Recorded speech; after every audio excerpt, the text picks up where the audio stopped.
o'clock. It's Breakfast with Eamon and Isabel. Straight after breakfast, join us, Bev Turner and Andrew Pearce. We're going to take you through till noon. We'll be tackling the big topics of the day, including the things that the other channels just won't talk about. If it's happening here. Wake up to mornings on GB News, the People's Channel. Britain's news channel. I'm Simon Evans. Join me on GB News for Headliners at 11 p.m. What's the scoop? I'll be joined by two of the country's top comedians. That's right. As we take a look at tomorrow's newspapers tonight. We're going to get into trouble. If it's a big story, we'll be covering it. Spill some tea on him. There we go. But we'll also have some fun. I wouldn't stick up a bank. My father didn't love me. So anyway, Headliners every night from 11 on GB News, the People's Channel, Britain's news channel. Saturday nights on GB News. From 6 p.m, I'll give you my unique take on the world today. Then at 7, it's me, Calvin Robinson, with my Common Sense Crusade. New to GB News is the Saturday 5. 5 times the opinion. Join us every Saturday from 8 p.m. as we debate the week's stories. With us 4, plus a special guest. And at 9, of course, it's Mark Dolan Tonight. Saturday nights on GB News, the People's Channel, Britain's news channel.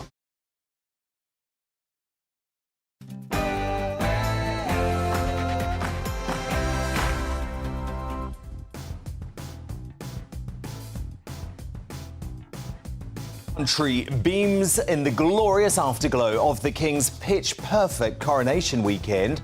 I'll bring you the best royal reporting, analysis and exclusives on TV. Now, I thought the patriotic celebrations showcased the very best of British, but you wouldn't have known from the rest of the MSM's typically tone-deaf and race-baiting coverage.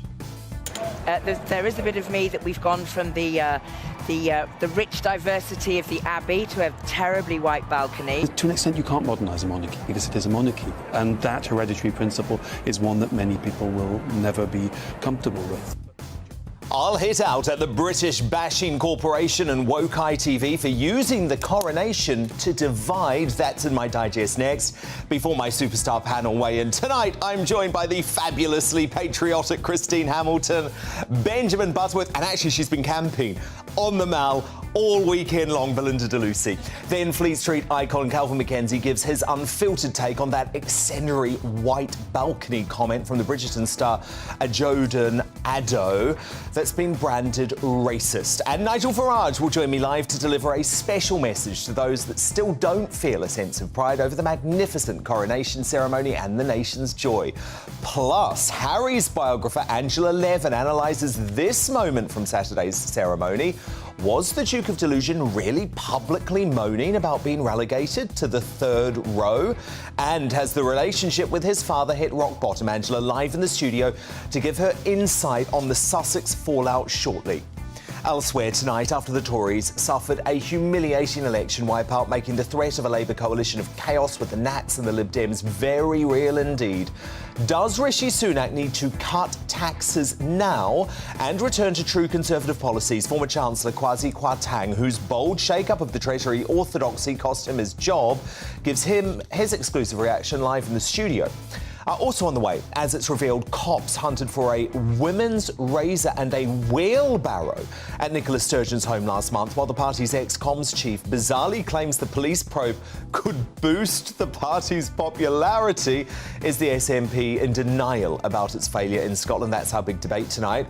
Plus, everyday trans extremism hits Britain's high streets.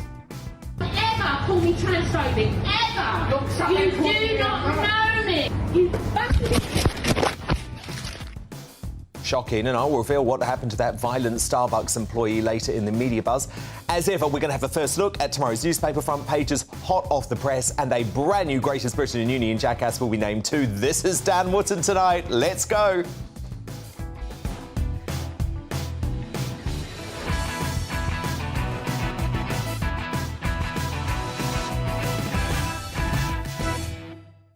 You're watching GB News, Britain's news channel. Happy Coronation Bank Holiday Monday. I hope you've had a spectacular day, eaten lots of quiche, maybe had a few pims, although the weather has been horrible. But of course, lots of important stories for us to cover off today. It's a packed edition of the show, so do stick with us the next 2 hours. I'm going to tell you why the BBC and ITV decided to use the coronation to divide us very shortly, straight after the headlines with Polly Middlehurst.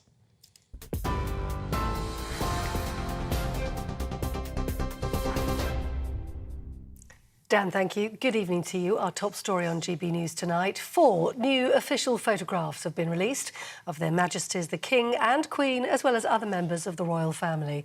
The portraits were taken on Coronation Day itself, with the King pictured in full regalia in the throne room at Buckingham Palace. Queen Camilla, for her part, is pictured in the green drawing room and is wearing Queen Mary's crown and robe of estate. The King also released a special coronation message thanking all those who were a part of the historic occasion and, of course, pledging to rededicate his life to service. Meanwhile, the Prince and Princess of Wales and their 3 children joined millions of others volunteering for a final day of coronation celebrations. The King's grandchildren were helping the Scouts in Berkshire for the so-called Big Help Out. And after a day of painting and digging, they then toasted marshmallows and tried their hand at archery. And Rishi Sunak, the Prime Minister, who was busy preparing food at a village hall in Hertfordshire, praised the weekend's celebrations. And it's community spirit like this that binds our country together. It's fantastic to be a part of it here today and help out myself.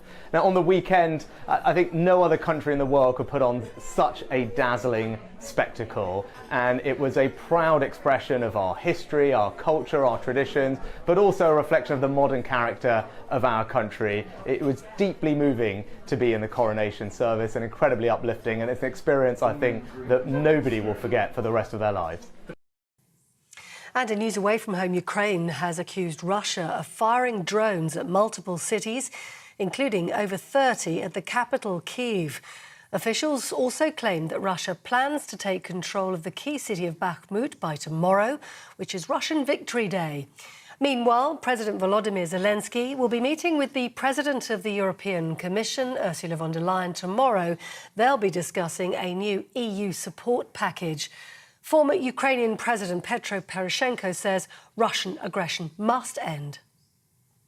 We have destroyed civilian object, and this is just very easy to understand. Putin does not stop shelling Ukraine, and the only way how we can stop Putin is our joint victory, like we do in the Second World War.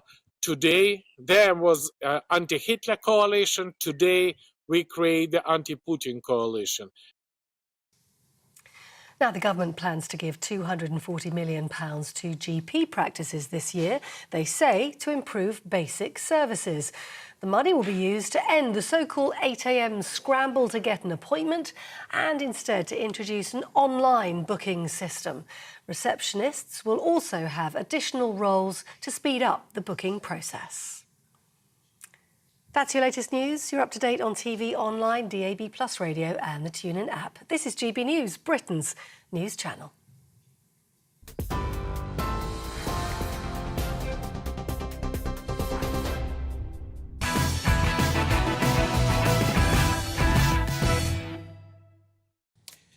You would have thought the British bashing corporation Woke ITV and Sly News would have found one weekend to put the divisive anti-UK rhetoric to one side, right, as the country united for the coronation of King Charles III.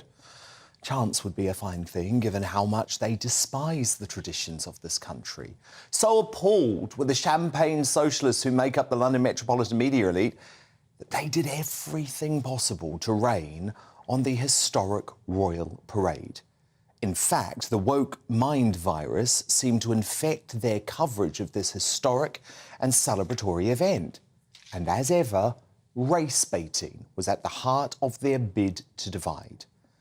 Now, not one moment was more disappointing than the blatant racism, and I'm going to call it that, racism, from the Bridgerton actress Adjoa Andoh, who for some reason was invited by ITV to contribute to its Coronation Day coverage. Probably, I'm imagining, because she's a well-known defender of Harry and Meghan. And at a moment of history, she decided the biggest takeaway from the balcony appearance was the colour of the participants' skin. There is a bit of me that we've gone from the rich diversity of the Abbey to a terribly white balcony. I'm very struck by that. I'm also looking at those younger generations and thinking, what are the nuances that they will inhabit as they grow? Nuances that Charles has exhibited from a teenage into early 20s. You'll note not a word there from presenters Tom Bradby or Julie Etchingham. There has rightly been outrage at Ando's racism, which we all know would be rightly considered completely unacceptable if the skin colour of those being commented on were different. But when Ando appeared on BBC Radio 4 the next day, rather than challenge her over her anti-white discrimination, the presenter Paddy O'Connell instead reassured her that she had upset no one. I think I upset a few people yesterday. I was talking about the day and how marvellous it was, and then looking at the balcony at the end and suddenly went, oh, it's so white, because the day had been so mixed. But I didn't mean to upset anybody. I just was... You haven't upset anyone. Thank you, Paddy. I have a feeling the level of complaints flooding in probably disprove your theory, Paddy. But that wasn't the end of the out-of-touch nature of the Beeb coverage. Its royal correspondent, Johnny Diamond, used the day itself to describe the coronation as, quote, the strangest show in town. A Radio 2 DJ dismissed it as Tory Christmas. And BBC bosses decided to make one of their main studio contributors for the festivities a woke Harry and Meghan ally, yep, there's a theme here, called David Olusoga, who despises the Commonwealth and Brexit. Lots of questions about the monarchy in Israel now. They're up for discussion, as they always are and always have been. I think it's more difficult with a 1,000-year-old ceremony to reflect the other thing you've mentioned, which is the fact that we are one of the most secular nations in the world. You can have diversity of faith, but the lack of faith, which is a big factor in modern Britain, that's much harder to build into the ceremony. You can't, there's only so far you can modernise a 1,000-year-old ceremony without it stopping being that ceremony. To an extent, you can't modernise a monarchy because it is a monarchy, and that hereditary principle is one that many people will never be comfortable with. Tone deaf, unpatriotic and divisive, everything we've come to expect from the British bashing organisation. Has there ever been a moment in history where the media elite has been more out of touch with the great British public? To respond now, my superstar panel. We're patriotic here, let me tell you. The author and broadcaster, Christine Hamilton, the journalist and broadcaster, Benjamin Butterworth, and the former MEP and political commentator. She was camping out with all of those folk on the Mall, Belinda de Lucy.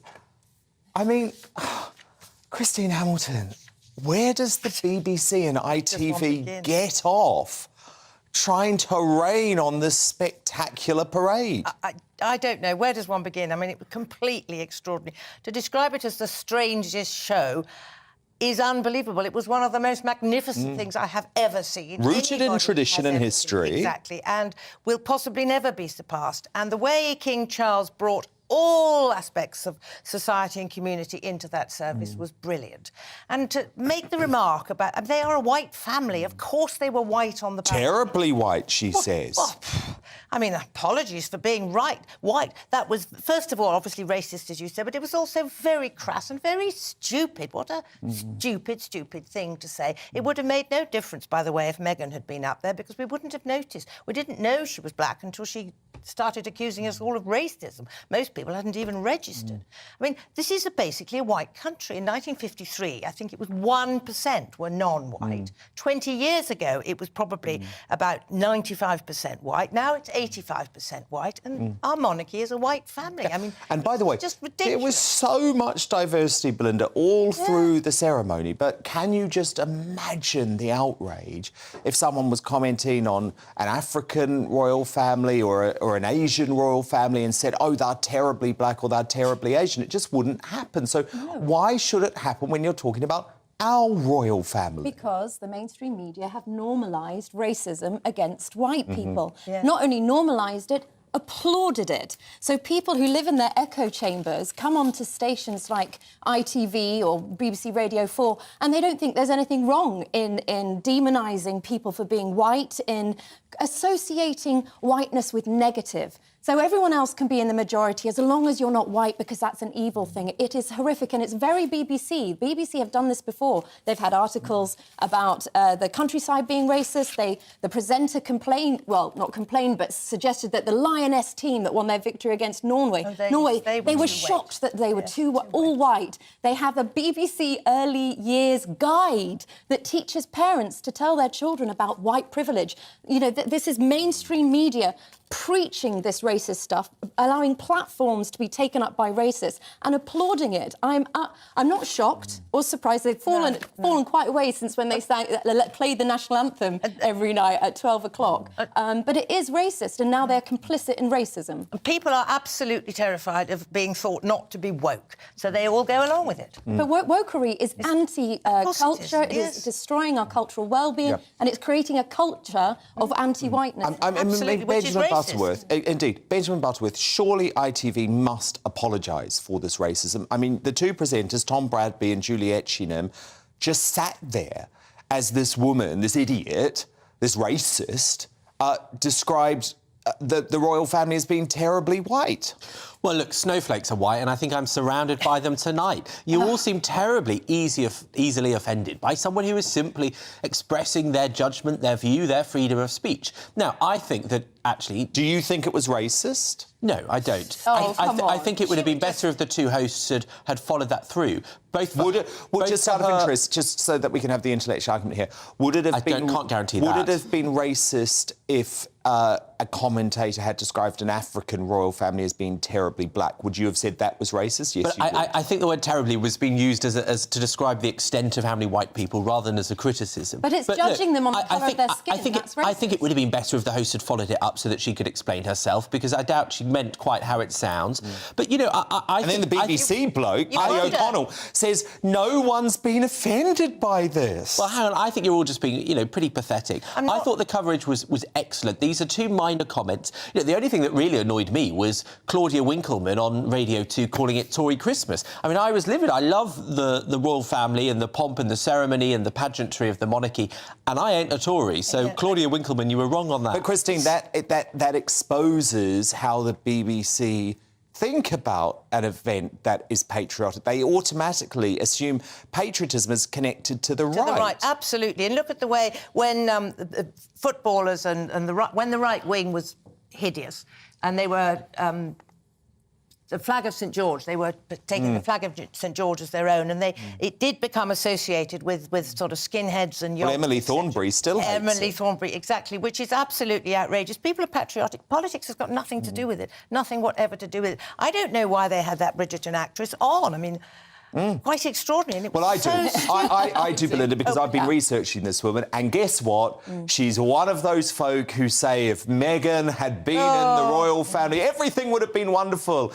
And that's why they had her on. Well, it's because because look, you've got Tom Bradby sitting on that sofa. He's Harry and Meghan's best mate. So I noticed it all over the weekend, the way that Harry and Meghan have got their allies, their henchmen out to do their dirty work in the British media. Without question, the pain that Harry and Meghan have caused the royal family and the excitement to hatred against the British people that they have enacted upon us is celebrated among these elites. But it isn't just the BLM political poison. It isn't just the Harry and Meghan inciting hatred against us. It is the lefty lovies racially self-flagellating themselves because they hate being white. Indeed, and by the way, it's also why quite a lot of artists didn't perform at Windsor Castle last night. Yep, I'm looking at you, Harry Styles and Adele and Elton John, you know, the other Harry and Meghan crew. But didn't they miss out? They missed out. They're lost. They're lost. Where everyone came together, no matter their colour. Indeed, indeed. Belinda Lucy, Benjamin Butterworth, Christine Hamilton. We're coming together tonight. My superstar panel are with me until the end of the show. But coming up, despite the rest of the MSM's efforts, the weekend celebration proved a triumphant bastion of Britishness. And Nigel Farage has a special message to the Coronation killjoys who rejected The celebration shortly, but up next in the clash after the Tories suffered a disastrous election wipeout, plunging the party into a fresh civil war. Should Rishi Sunak take the blame for the local election losses? Well, former Conservative MEP and chairman of the Conservative Democratic Organisation, David Campbell-Bannerman, and former Tory Minister Edwina Currie battle out on this very soon. But I want to know what you think. Dan at gbnews.uk. Of course, it is the big political story of the week. Much of the coverage was lost in the celebration of the coronation, but we will be continuing the discussion on the show. Our poll running there now. The results straight after this.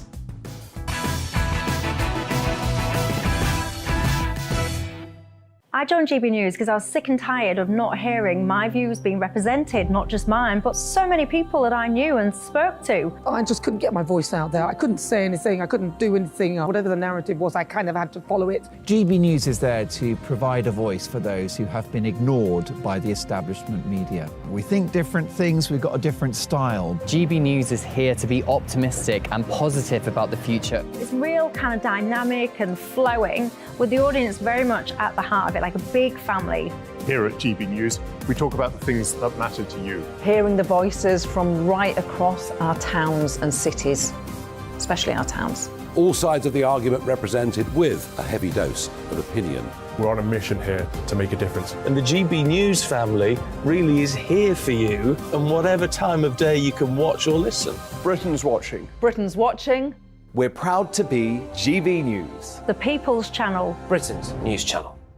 Monday to Thursday, 9 p.m. till 11 p.m. Join me, Dan Wootton. I'll bring you the sharpest takes and hottest debates. Do you not believe in prisons? I don't believe in prisons. I'm completely stunned. I guarantee you there'll be no spin, no bias, no censorship. I actually was personally quite offended by it. And no reason to go to bed. So I guess they've always been quite woke. That's Dan Wootton tonight on TV, radio and online. Monday to Thursday from 9 p.m. till 11 p.m. on GB News. The People's Channel, Britain's news channel. Start the day with GB News. We catch up on all the big stories you didn't hear the night before. And take a look at what the world's talking about this morning. That's right, Monday to Thursdays from 6 o'clock. It's Breakfast with Eamon and Isabel. Straight after breakfast, join us, Bev Turner and Andrew Pearce. We're going to take you through till noon.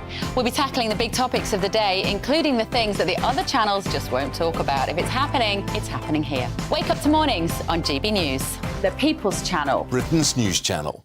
New to GB News is the Saturday 5. Join us every Saturday from 8 p.m. as we debate the week's stories. Right, folks, that was a spicy one, wasn't it? With us four, plus a special guest. Sometimes she has to stick her foot in it. Sometimes she has to say things as they are. Sometimes I think we should keep the refugees and send the pensioners to Rwanda. Then we'd be in a much better state. Well, Benjamin, The Saturday 5. Saturday nights from 8. Only on GB News, the People's Channel. Britain's news channel. Join us every night on GB News at 11 p.m. for Headliners, which is 3 top comedians going through the next day's news stories, which is exactly what you need, because when the establishment has gone crazy, you need some craziness to make sense of it. So join us 11 p.m. every night on GB News, the People's Channel, Britain's news channel. Join me, Patrick Christie's, Monday to Friday, 3 till 6. We tackle the day's news agenda like you've never seen before. It's high tempo, high octane, the most controversial topics, and the best guests. You will not be able to take your eyes and ears off it. I'm not afraid to ask the questions that you really want answered. 3 till 6 p.m, Monday to Friday on GB News, the People's Channel, Britain's news channel. Every Sunday from 11, join Michael Portillo. There'll be topical discussion, looking at the week before and the week to come. So kick back and relax at 11 a.m. on Sundays on GB News with me, Michael Portillo. GB News, the People's Channel, Britain's news channel. Only on GB News, Britain's news channel.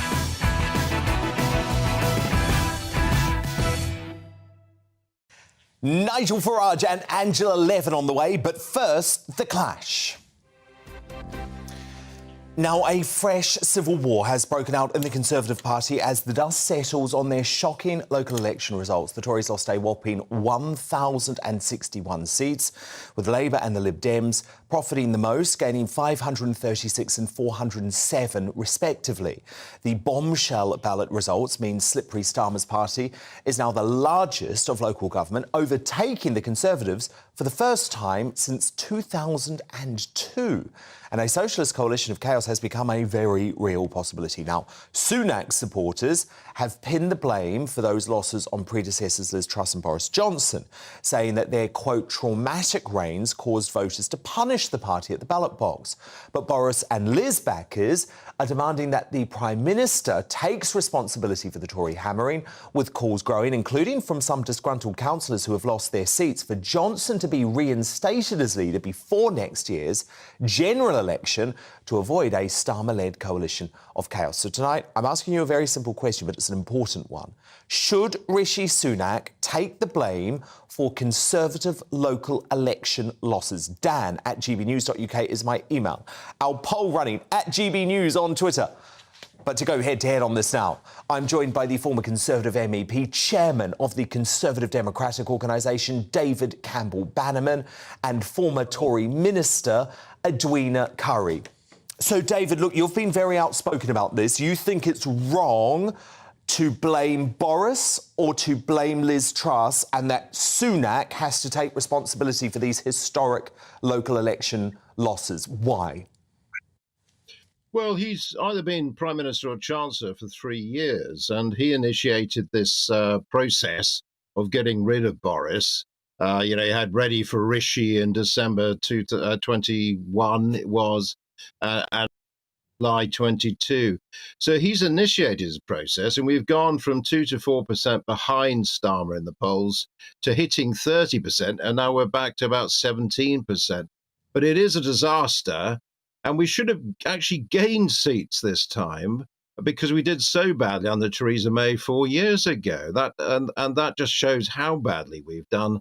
And a lot of very hard-working, dedicated councillors have been lost this time. I think it is down to him. Remember, Boris turned things around in the same period, in about 6 months. He took on from Theresa May in 2019. We went from that disastrous result then to an amazing result at the national level with an 80-seat majority, the biggest since 1987. So, it can be done, but it doesn't look like Rishi is capable of doing it, I'm afraid. So, Edwina, David's right, isn't he? This is a total cop-out to blame Boris and Liz when Sunak has been Prime Minister for 6 months. Well, I'm not quite sure which planet David, bless him, is on, but it's certainly not the same one that we have here in the High Peak and in the north of England, where people tend to talk common sense most of the time. And they're quite clear that, as with many other incumbent governments in many other countries in the world, particularly in Europe, there's been a bit of a punishment exercise going on. There's an opportunity there to say the people are not happy with the cost of living crisis. They're not happy with the way that the NHS is being run. Yeah, they recognise that things can't be changed overnight, but still we want to see some action. Now then, Boris had ample opportunity to deal with all that. He had an 80-seat majority. I personally think he did very well on Brexit. I think he did very well on the pandemic, and he did very well to back Ukraine, one of the first leaders in the world to do that, and to do that with great determination. But he ran a chaotic government. He made rules that he put out to the public, which you, Dan, don't like, and which he did not keep. And, you can't do that. And you certainly can't do it for a year or more. You're going to get found out. And he was also backing people in the House of Commons like Owen Paterson, who were blatantly breaking all the rules. Yeah, no, I understand what you're saying. He was trying to force everybody else to agree with him. Well, look, I just want David to respond, because, David, if you listen to Edwina, you'd think that the frontline political career of Boris Johnson is over. But a lot of folk like you, David, actually think Boris could be the saviour for the Conservative Party. He could actually be the man that leads the Conservatives to a shock election victory. I do, and the reason is, I helped him in London, and he won a lot of Labour and Lib Dem voters in London. He's responsible for the Red Wall vote. That was down to Boris. It wasn't a Conservative brand. Lost that. We can see that in the local elections. It's a disaster. It's going back to Labour and the Red Wall. So I do think bringing Boris back, he doesn't appeal to everyone. I know he's not perfect, certainly, but he is an election winner. And to be honest, as Tim Shipman reported in the Sunday Times, Sunak hardly campaigned, and many of these cabinet ministers hardly campaigned either. Boris is a great campaigner, and so that's the kind of person you want, fighting the next election, taking it to Labour and taking on staff. But at some point, you actually need somebody to be a good prime minister and to be able to take wise decisions and to run the country properly. Boris, in the end, was called out by his own ministers, and I think 60 of them actually resigned. I have defended on this programme, Dan, as you know, Boris so many times, over and over again, and we all got to the point of being thoroughly fed up with it. Absolutely, we want to see the back of him, see some proper government. Now, where I will agree, That's a giveaway. Edwina, hang on, where I will agree. Listen, David, shush, I'm agreeing with you. Shush. Okay. Where I will agree is I think Rishi needs to do something. And what I would like him to do is to take a leaf out of Margaret Thatcher's book at the time when I was working for her. And she looked at and she took advice on how to appear more authoritative. And you will recall she changed her dress and she got rid of the fussy bows and she put on proper suits and she lowered her voice and she sounded much more authoritative. And I'd like to see Rishi Sunak taking some professional advice like that, because at the moment he smiles too much. He cringes a little bit too much. He's trying too hard to please. He talks down to us sometimes. I want him to get rid of those awful narrow tight jeans or whatever it is that he wears. The skinny jeans. He ought to. Well, the way we were taught when we were kids, David, is shoulders back, head up. Not proud. Okay. You walk into a room with good point, authority. But David, with real before dash. Edwina agreed with you wanted to hit back at something she was saying. Well, no, I'll just say I agree with Edwina there. I think Sunak is very robotic. He's quite like John Major, dare I say, if that's right to mention. But he, is fairly technocratic in his delivery. And all he does is kind of just recite these 5 priorities, etc. And, what we need is a policy reset. And actually, Edwina served with distinction, I have to say, at a time when, we did believe in low taxes and smaller state, a kind of Thatcherite model. And I think we need to go back to that. Reset. No, couldn't agree more. Couldn't agree more, but look, a fascinating debate, and there will be much more of this had. No, good point. And we're going to have Kwasi Kwarteng here later in the show as well, who will put his point of view on this too. But thank you so much, former Conservative MEP, Chairman of the Conservative Democratic Organisation, David Campbell-Bannerman, and the former Tory Minister, Edwina Currie. But who do you agree with on this? Should Rishi Sunak take the blame for the Conservative local election losses? From Roy on Twitter. The damage was done 3 years ago when the Tories squandered an 80-seat majority, partly by ploughing on with net zero when no one voted for it. From Ali, of course Rishi should take the blame. He's made no attempt to address the issues that most of us care about, and with his tax rises and failing to stop the boats, he's made things worse. And Jane writes, Rishi Sunak should try adopting some Conservative policies and swap some of his socialist front bench like high tax Hunt with his more Conservative backbenchers. And your verdict is now in. This is an interesting one, actually. 70% of you, with David and myself, saying that Rishi Sunak should take the blame for the Conservative local election losses. 30% of you seem to want to pin this on Boris and Liz Truss, who haven't been Prime Minister for many months now. Now, coming up, after a clip of the Duke of Delusion shows Prince Harry moaning about being relegated to a third-row royal, has his relationship with his family now hit rock bottom? Harry's biographer Angela Levin is live in the studio to give me her insight on the Sussex falling out at the coronation shortly. But next, Nigel Farage gives a special message to those Brits that didn't feel proud about the beautiful coronation ceremony and the nation's joy.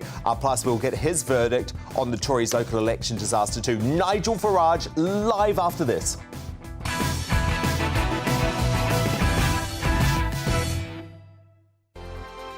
Monday to Thursday nights on GB News. At 6, it's Dubes & Co. 7 o'clock, Farage. At 8, join Jacob Rees-Mogg. And at 9, Dan Wootton Tonight, followed by Headliners. On TV, radio and online. This is GB News. It's all about family, being in people's living rooms, all the interaction and getting to know who our viewers and listeners are. When I was young, my dad used to say, Nana, stop arguing. I wanted an outlet that would enable me to give my opinion.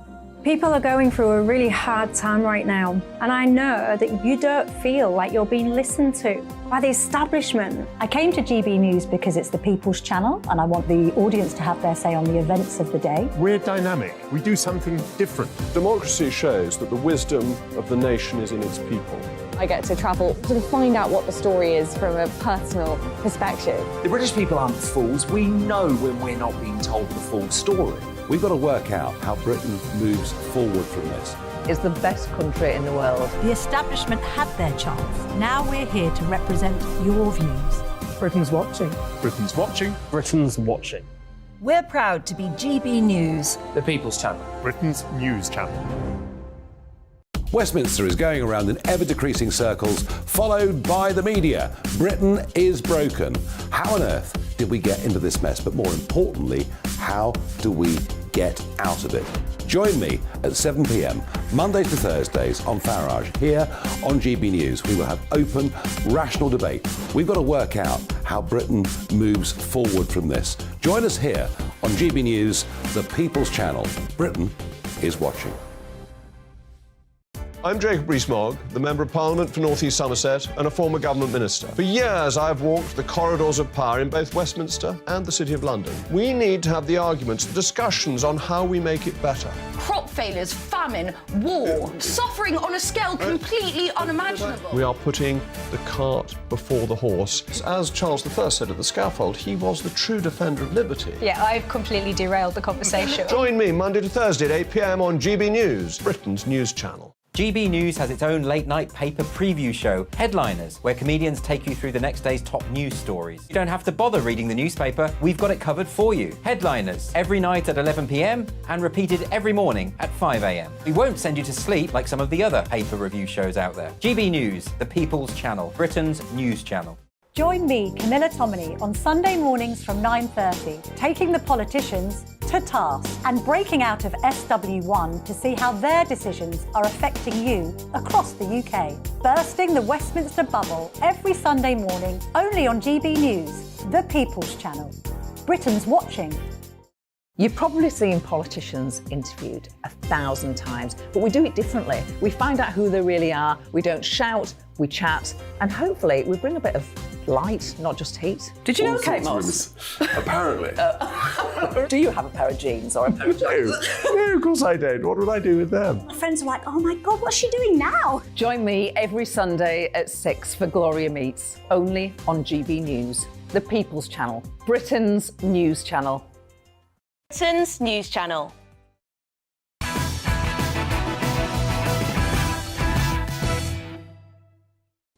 What the Farage time now, and fresh off the back of one of the most jubilant weekends in modern British history, it's fair to say the majority of us are still basking in a triumphant bastion of Britishness courtesy of the King's coronation. Despite the bank holiday, there was no rest for the Prince of Wales and his gorgeous, lovely family today. However, as the gang got stuck into the so-called big help out, Princess Charlotte cooked marshmallow treats by a campfire while Prince George tried his hand at woodwork, and little Louis, who's really stolen the hearts of the world, hasn't he, operated a digger at a Scouts Club. This was his first royal engagement at just 5 years of age, by the way. But while anti-royalist attempts to dampen festivities of recent days have gone without success, the hard left are attempting to use the coronation to sow division. Well, Nigel Farage, who returns from his sterling, patriotic, brilliant coronation coverage, which I loved on GB News on Saturday. Nigel, I mean, look, what's your message, really, to those who don't feel pride over what's happened over the last few days? Because I have to say, Nigel, there was a lot of them, and I didn't see it on the day because I was tuned into you, but I've looked at the coverage on the BBC and ITV, and there are a lot of people who seem to hate British traditions. No, wrong. Not a lot. A few. Literally a few, Dan. You know, I mean, let's get some sense of perspective. Do you know, yesterday, where I live here, every single village had an event. There were village hall events. There were picnics on lawns. There were even people putting up marquees in their front gardens with signs saying, everyone welcome. It was the most extraordinary coming together of different generations. It was remarkable. And don't forget, we've had the Jubilee, Queen's Jubilee last year, the death of the Queen. This is our third major royal event in the space of a year. In fact, I can't remember 3 bigger royal events in my lifetime that have happened in the last year, and we're still not tired of it. So, look, Republic are, of course, entitled to their view. And there's criticism of what the police did. But the truth is, the majority of those arrested were from Just Stop Oil and this lunatic outfit called Animal Rising, who are very dangerous people. I was at the National. I watched 8 horses fall or pull up and dismount their jockeys on the first 2 fences, more than has happened for the last 9 years. So the police were quite right to assume that these people would have tried to disrupt events. And remember, the world was watching. The world was watching our country, and boy, didn't we do well. Wasn't it absolutely? I was awe-inspired. I was commentating 6 hours. I sat in that chair for GB News with 1 10-minute break, and that was quite necessary, believe you me. Honestly, I thought the whole thing was magnificent. I was awestruck by what was happening in the Abbey, absolutely awestruck by the historical significance of every single piece of that ceremony. I've been told it was going to be a woke, modernist ceremony. And as David Starkey said, when he was with me on air, as Charles walked back out, processed out of the Abbey, wearing the crown, he said this could have been Richard II. I mean, it was absolutely magnificent. So let's not, GB News, as a broadcaster, overemphasize a small, angry minority who hate this country, hate its culture, hate its traditions. You know what, Dan? I'm not even worried about them. Good. I'm glad you're not. What did you make of the woman on ITV, the Bridgerton actress Adjoa Andoh, who said that the royal family was terribly white on the balcony? Well, what a vile, awful woman she is. I mean, there is no public pronouncement, not just this one, but there is no public pronouncement from her that spreads any joy, any happiness, or any unity whatsoever. And the fact she's now going to seek a German passport and go and live in Spain, well, I tell you what, that's just great. I'll buy the ticket. Indeed. Now, look, obviously, Nigel, a seismic political story that would have been leading every news bulletin for the past 4 days if it wasn't for the coronation. So it is very important we talk about it. You obviously led your show on it tonight with some superb analysis. There's no getting around this, whether you support the Conservative Party, which I do, or if you don't, like you do. This was a wipeout for the Tories over the weekend, wasn't it? I mean, look at that. 1,061 seats gone.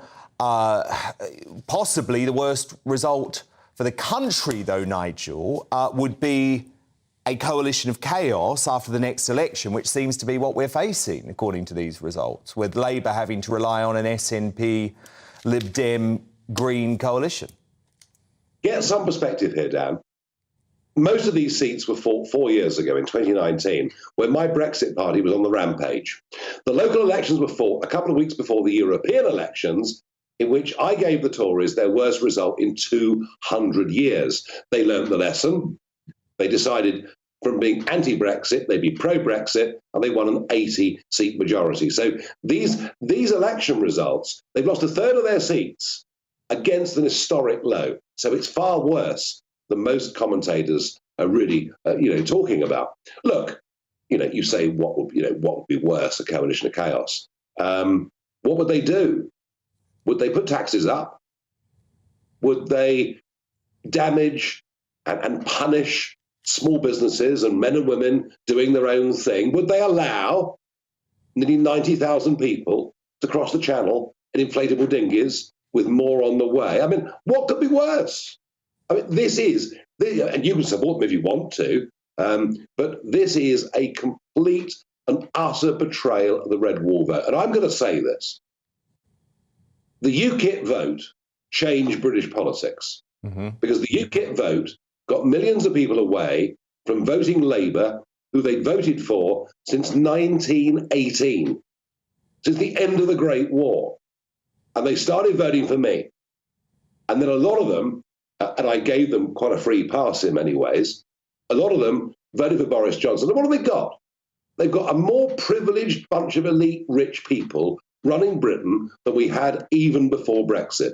They are disconnected, out of touch. And this former head boy from Winchester, who doesn't know how to swipe a credit card or put petrol in a car. I mean, this is ludicrous. And I met people over the weekend. But I was here yesterday, after my stint on Saturday, but meeting ordinary folk saying to me, yeah, we voted Labour. We voted Labour. The Brexit issue is not in people's minds anymore. It's gone. The Conservative Party is doomed. And Dan, it deserves to be doomed. So you see no chance of a Conservative comeback before the next general election? You rule out that possibility altogether? Zero. Even if they change leader?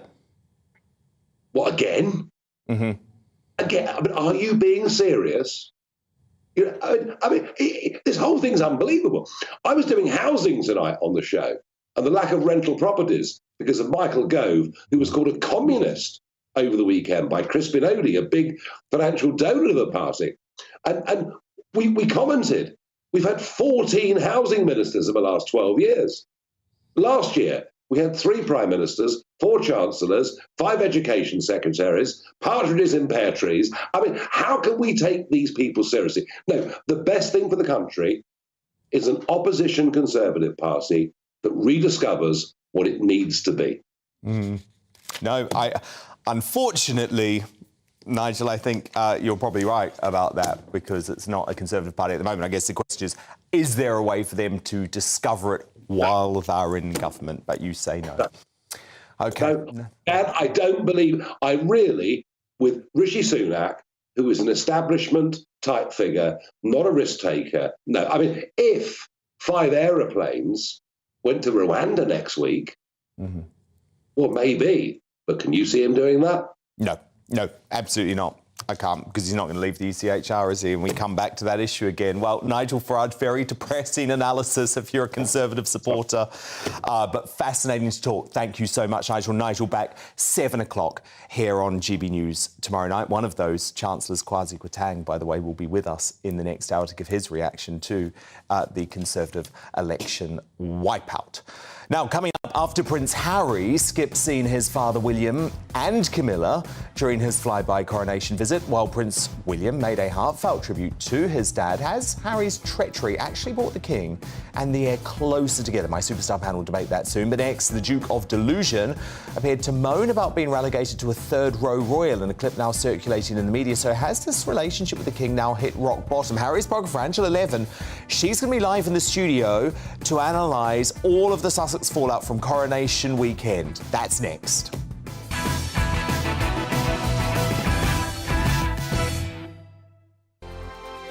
Monday to Thursday nights on GB News. At 6, it's Dubes & Co. 7 o'clock, Farage. At 8, join Jacob Rees-Mogg. And at 9, Dan Wootton Tonight, followed by Headliners. On TV, radio and online. This is GB News.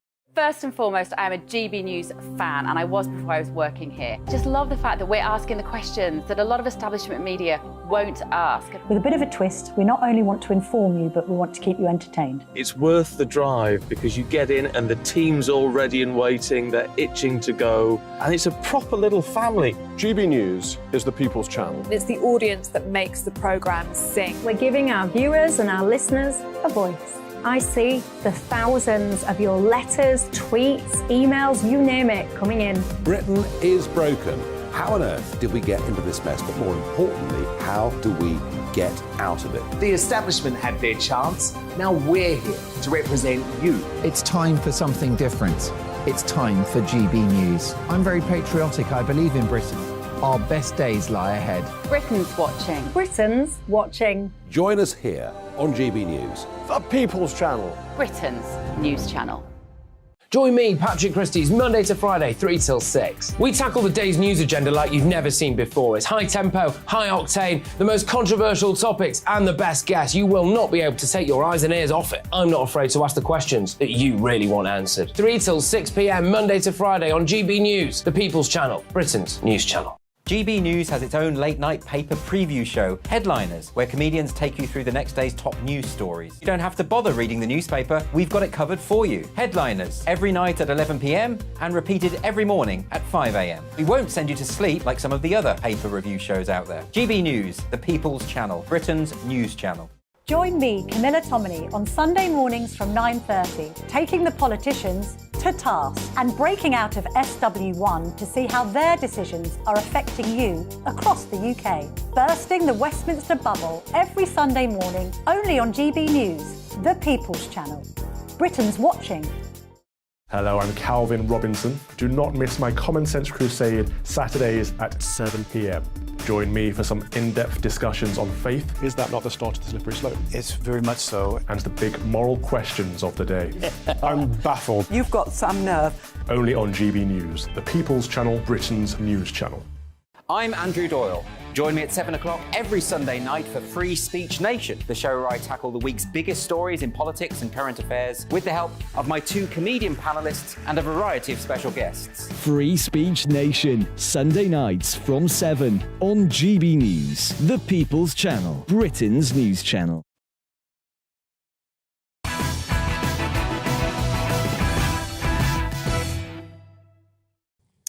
Runaway royal Prince Harry was back on British soil with his tail firmly between his legs as he attended his father's historic coronation on Saturday in a whistle-stop 28-hour visit in which he reportedly spoke to neither his father nor his brother.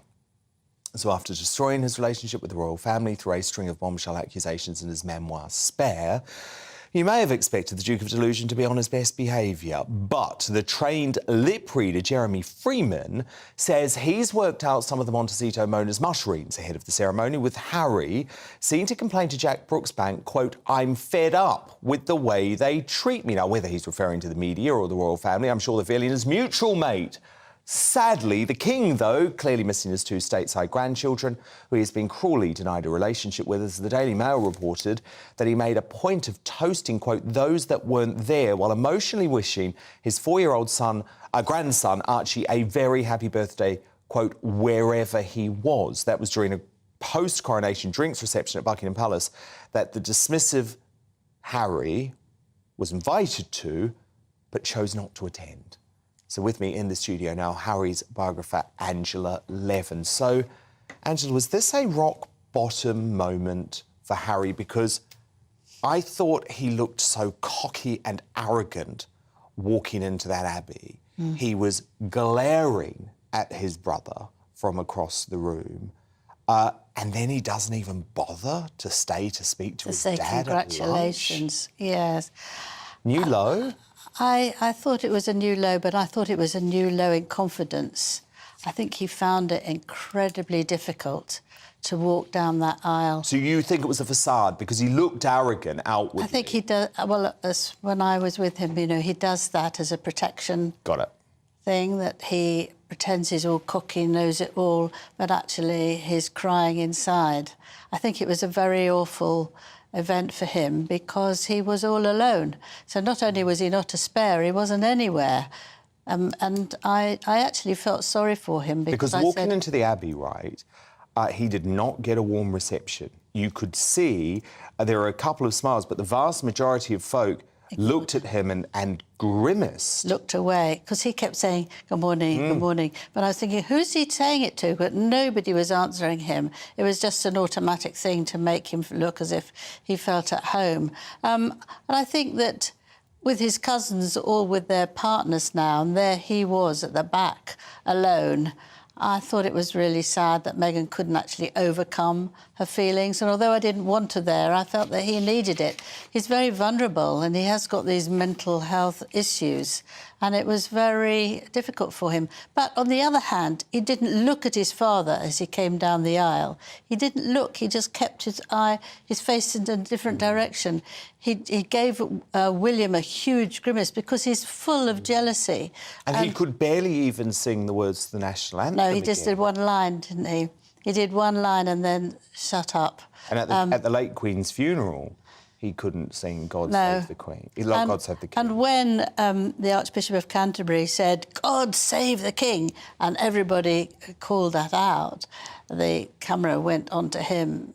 He didn't do it. So he wanted to be there, but he didn't want to be there. Will he Very ever difficult. attend an official royal event again? I don't think so. I think it would make it too difficult for him, and he's just, he's scarpered away. He couldn't wait to go because of the embarrassment. I think there's a gene there still in him that makes him long to have all this from the royal family and tears at his heart, but he's not allowed to have it now.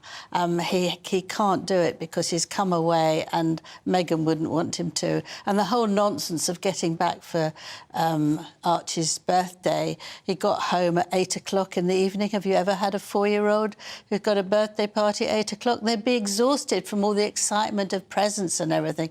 And so you see that the day could not be put one day later. And I think there's no need to come back anymore. I mean, the royal family now know how to deal with him, which is to ignore him. You know, he's came over here.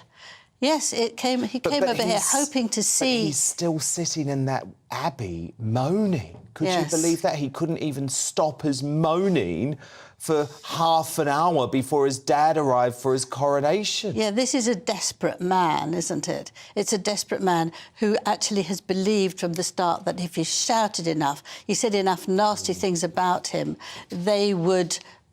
make sure that he was all right and apologise. But they're not going to do that. And I don't think he's still not realised that. You know, why should they? They're not going to sit down and go through 300 complaints of his and apologise, and then the next person's coming in and they're going to apologise.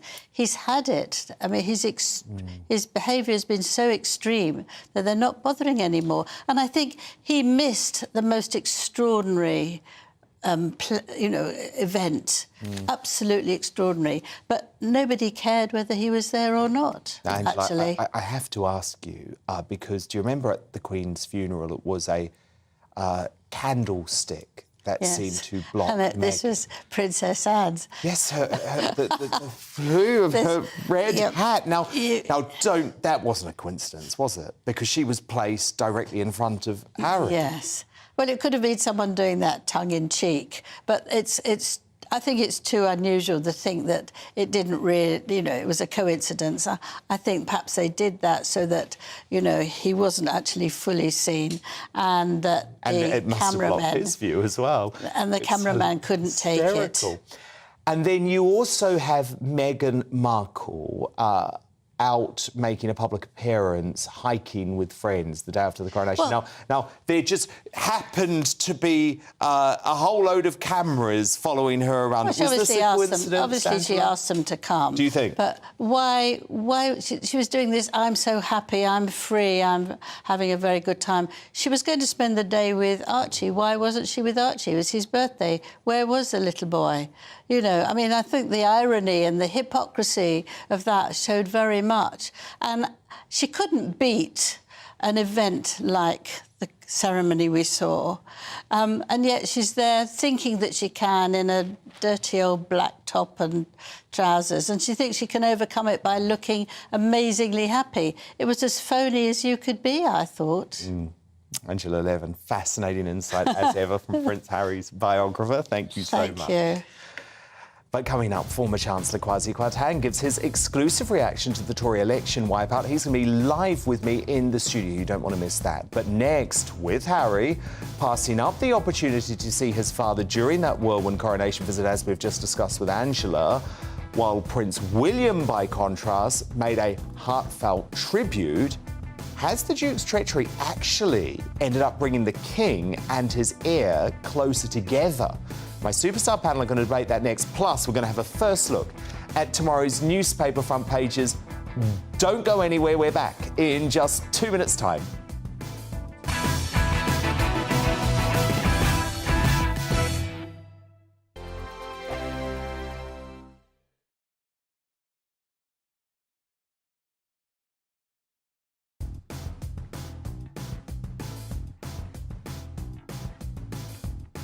I joined GB News because I was sick and tired of not hearing my views being represented, not just mine, but so many people that I knew and spoke to. I just couldn't get my voice out there. I couldn't say anything. I couldn't do anything. Whatever the narrative was, I kind of had to follow it. GB News is there to provide a voice for those who have been ignored by the establishment media. We think different things, we've got a different style. GB News is here to be optimistic and positive about the future. It's real kind of dynamic and flowing, with the audience very much at the heart of it, like a big family.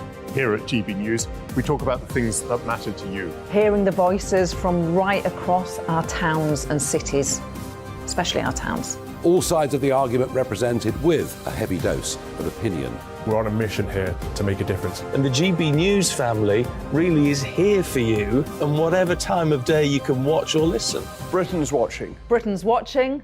We're proud to be GB News, The People's Channel. Britain's news channel. So Dubes & Co, we tackle the issues of the day with real robust debate, both sides of the fence, battling it out with me in the middle with my forthright opinions and views. And often really interesting things happen because you start with a position and then by the end of the debate you find actually, well, I might not have thought about that one. What we need in this country is two new political parties. You should maybe think about doing a 2024 calendar. I'm Michelle Dewberry and I'm keeping you company right through until 7 o'clock this evening. GB News, The People's Channel, Britain's watching. Westminster is going around in ever-decreasing circles, followed by the media. Britain is broken. How on earth did we get into this mess? But more importantly, how do we get out of it? Join me at 7 p.m, Mondays to Thursdays on Farage, here on GB News. We will have open, rational debate. We've got to work out how Britain moves forward from this. Join us here on GB News, the People's Channel. Britain is watching.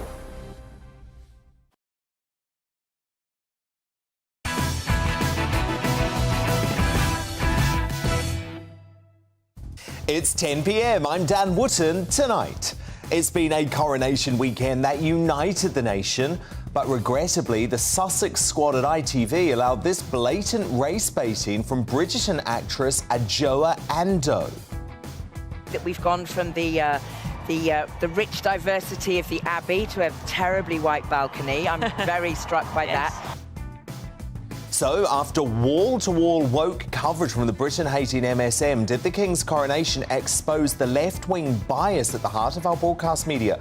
Fleet Street icon Calvin Mackenzie will offer his expert analysis in Uncancelled. But before that, as it's revealed, the Duke of Sussex didn't see his father, William, or Camilla during his humiliating coronation appearance, missing out on cherished family moments such as this. And I know she's up there, fondly keeping an eye on us, and she'll be a very proud mother. Pa, we are all so proud of you. But has Prince Harry's treachery actually brought the King and his heir closer than ever before? My superstar panel debate that next tonight. I'm joined by Christine Hamilton, Benjamin Butterworth and Belinda de Lucy. After the Conservatives suffer a local election wipeout, piling the pressure on Rishi Sunak, do the Tories need to go back to basics and start cutting taxes? To offer his exclusive reaction, former Chancellor Kwasi Kwarteng joins me live in the studio as he sounds the alarm about a Labour-run coalition of chaos with the Nats, Lib Dems and Greens. Meanwhile, north of the border, Scottish police hunted for a women's razor and a wheelbarrow at Nicola Sturgeon's home, but an ex-SNP spin doctor thinks the investigation, wait for it, could boost the party's popularity. So are the delusional Scottish separatists now in denial about their ruined reputation? That's on the way in the media buzz. Plus, the wave of violent trans extremism has been exposed yet again in this shocking viral clip. Ever call me transphobic, ever! You do not know me! You bastard! I'll reveal if that Starbucks employee was disciplined shortly. There'll also be a new Greatest Britain Union jackass before the night is out. So many options. And the first front pages in mere moments, right after the headlines at 10 with Polly Middlehurst.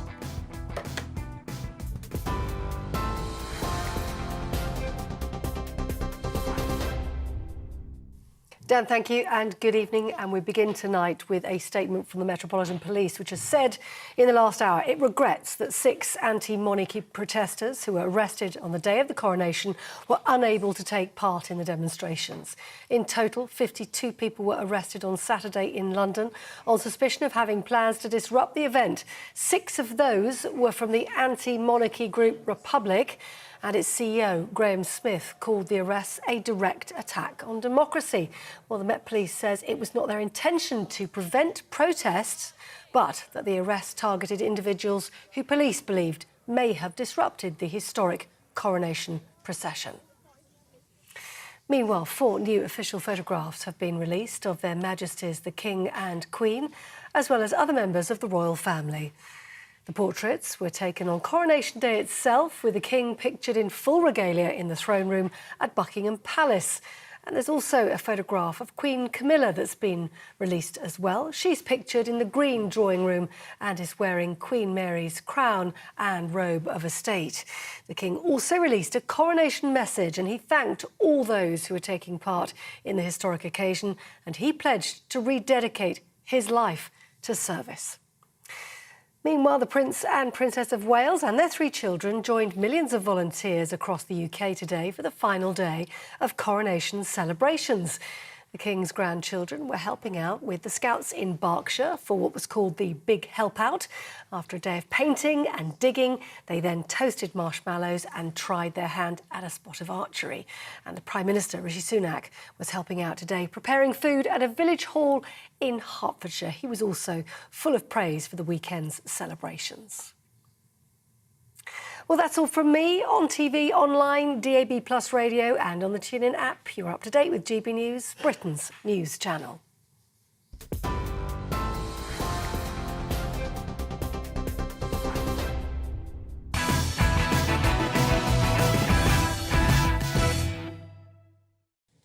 Tomorrow's News Tonight now in our media buzz, so let's kick off with a first look at the front pages hot off the press.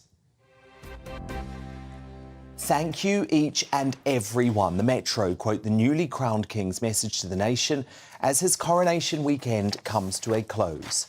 The Eye leads with MPs' fresh demands for high street banks to pass on higher interest rates to savers, with mortgage holders facing a further increase in repayments this week. My superstar panel are back with me now. The author and broadcaster Christine Hamilton, journalist and broadcaster Benjamin Butterworth, and the former MEP and political commentator Belinda de Lucy. Now, as well as all the pomp and pageantry of this weekend's magnificent coronation, there was also room for raw human emotion, as the Prince of Wales made a touching tribute to his father at Sunday evening's coronation concert at Windsor Castle. Good evening, Your Majesties.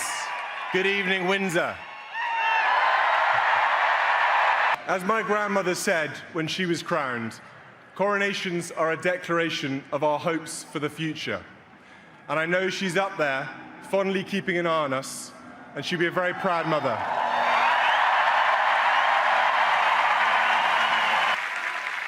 Pa, we are all so proud of you. Just lovely. That emotion was clear in Saturday's ceremony too, as Will's pledged his loyalty to his father. I, William, Prince of Wales, pledge my loyalty to you, and faith and truth I will bear unto you, as your liege man of life and limb. So help me God.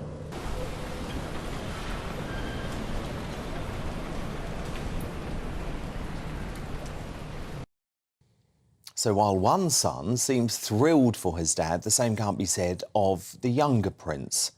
I'm talking Harry, who made a pathetically short 28-hour visit in which he reportedly refused to speak to his brother Will, his father King Charles, or the stepmother he recently branded dangerous, Camilla.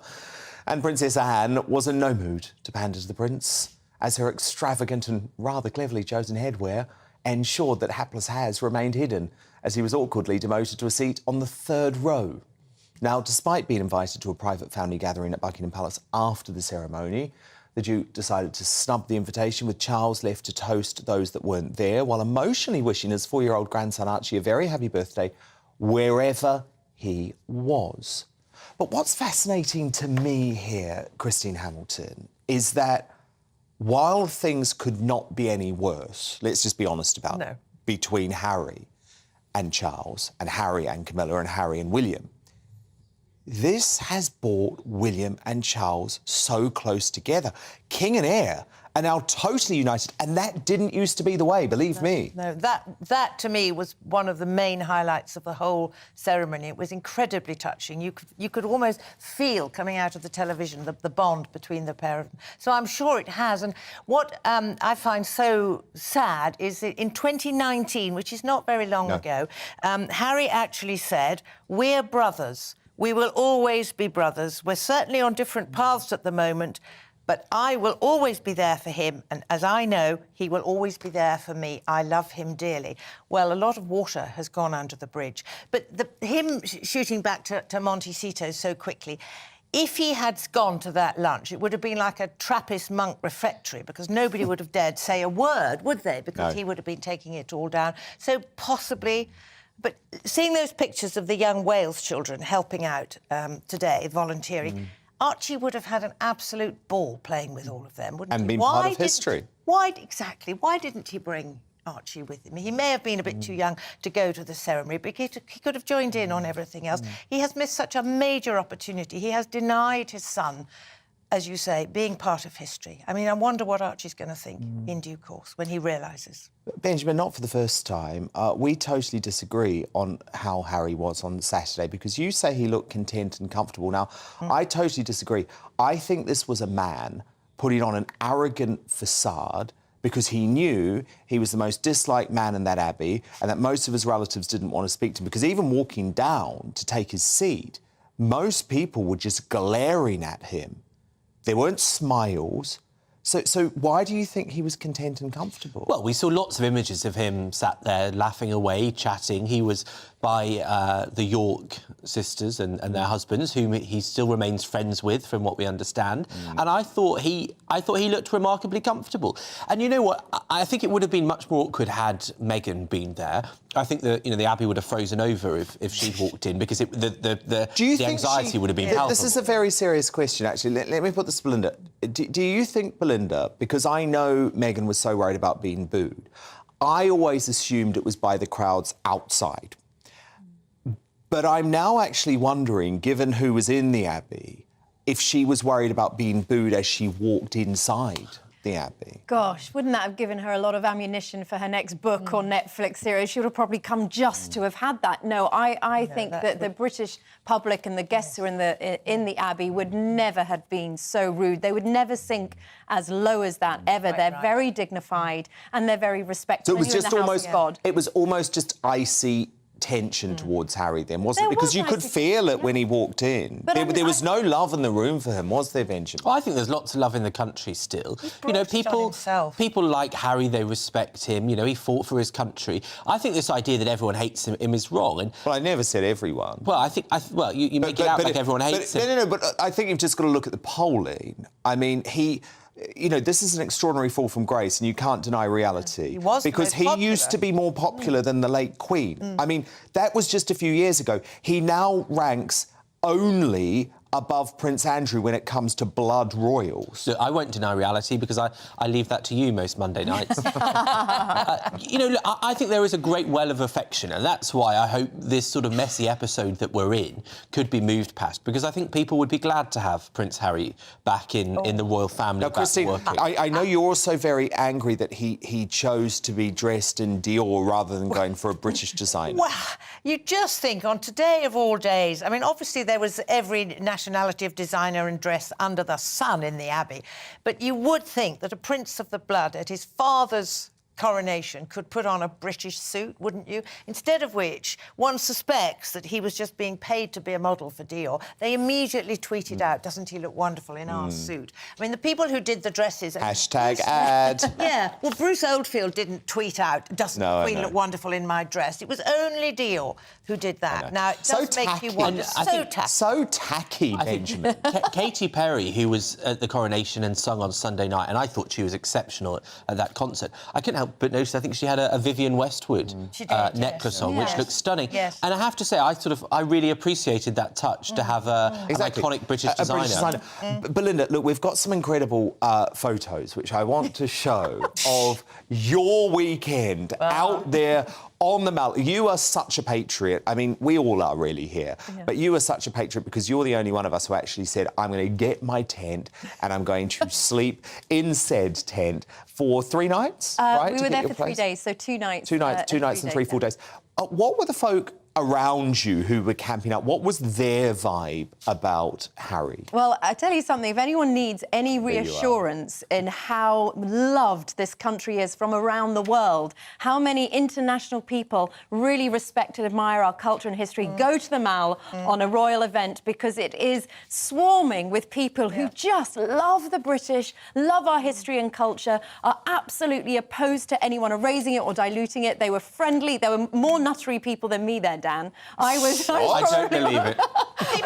Impossible. But most of the people I met, I would say, have been to many royal events and they just respect the monarchy. It's not necessarily about loving individual royals. It's the respect for the ancient monarchy that the UK has, and it is part of our culture. Lots of fun, lots of drinking, dancing, lots of karaoke on the Mall, and just a huge love and a massively unifying feeling between people from all over the world, different races, different religions, all coming together. Something that obviously the Lib Lefts hate with our identity politics, but it was the epicentre of love. It was the best of British, Belinda Lucy Benjamin, but with Christine Wonderful Hamilton. Example of the soft power that the monarchy gives this little tiny country. Now, look, normally you'd go into Starbucks for an overpriced latte, but one customer was wet with more hot froth than expected during a confrontation with a trans staff member. Now, this video, which has gone viral today, shows the explosive moment a trans woman barrister let rip at a female customer he accused of misgendering him before aggressively swiping another person's phone who was recording the row. Absolutely not. Don't ever call me transphobic. Ever. You do not know me. You're being transphobic, Karen. Now get out. Call me transphobic. You are transphobic. Now get out. I want a refund. You're not having one, dude. Please. Hi, get out. Absolutely. You are trespassing now. They've got cameras. You are trespassing. We've Get got out. cameras. Get out. You are trespassing. Apparently, we said something transphobic. You actually, you bastard. Goodness me. Now, that altercation was filmed in Southampton on the 30th of April. Starbucks revealed to us tonight that the employee has been fired. They said in a statement, the licensee has confirmed the employee no longer works at the company. Starbucks has no tolerance for behaviour of this kind, and we are very sorry for the experience this customer had. And I think we can all agree that threatening behaviour and violence is never the answer, regardless of your ideological persuasion. So, in this case, kudos Starbucks for acting swiftly. Now, coming up, as the SNP's ex-comms chief bizarrely claims the police probe could boost the party's popularity, are the separatists just in total denial about their failure in Scotland? My Superstar panel will return to debate that, plus more of tomorrow's historic newspaper front pages. But next, after the Tories are demolished at the local ballot box, does Rishi Sunak need to return to traditional low-tax conservatism before it's too late? Former Chancellor Kwasi Kwarteng is live in the studio in just 3 short minutes, so don't go anywhere.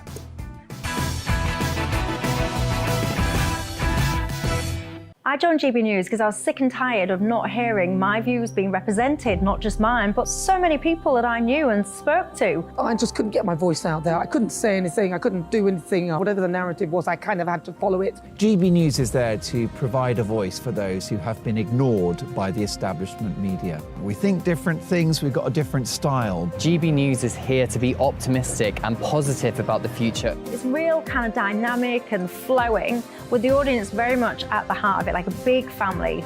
Here at GB News, we talk about the things that matter to you. Hearing the voices from right across our towns and cities, especially our towns. All sides of the argument represented with a heavy dose of opinion. We're on a mission here to make a difference. And the GB News family really is here for you, and whatever time of day you can watch or listen.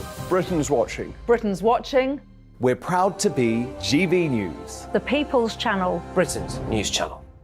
Monday to Thursday, 9 p.m. till 11 p.m. Join me, Dan Wootton. I'll bring you the sharpest takes and hottest debates. Do you not believe in prison? I don't believe in prisons. I'm completely stunned. I guarantee you there'll be no spin, no bias, no censorship. I actually was personally quite offended by it.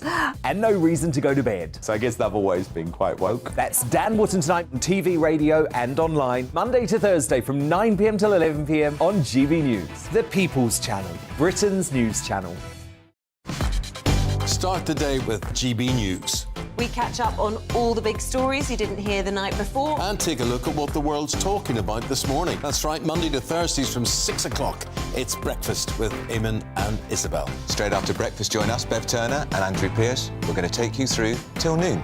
We'll be tackling the big topics of the day, including the things that the other channels just won't talk about. If it's happening here. Wake up to mornings on GB News. The People's Channel. Britain's news channel.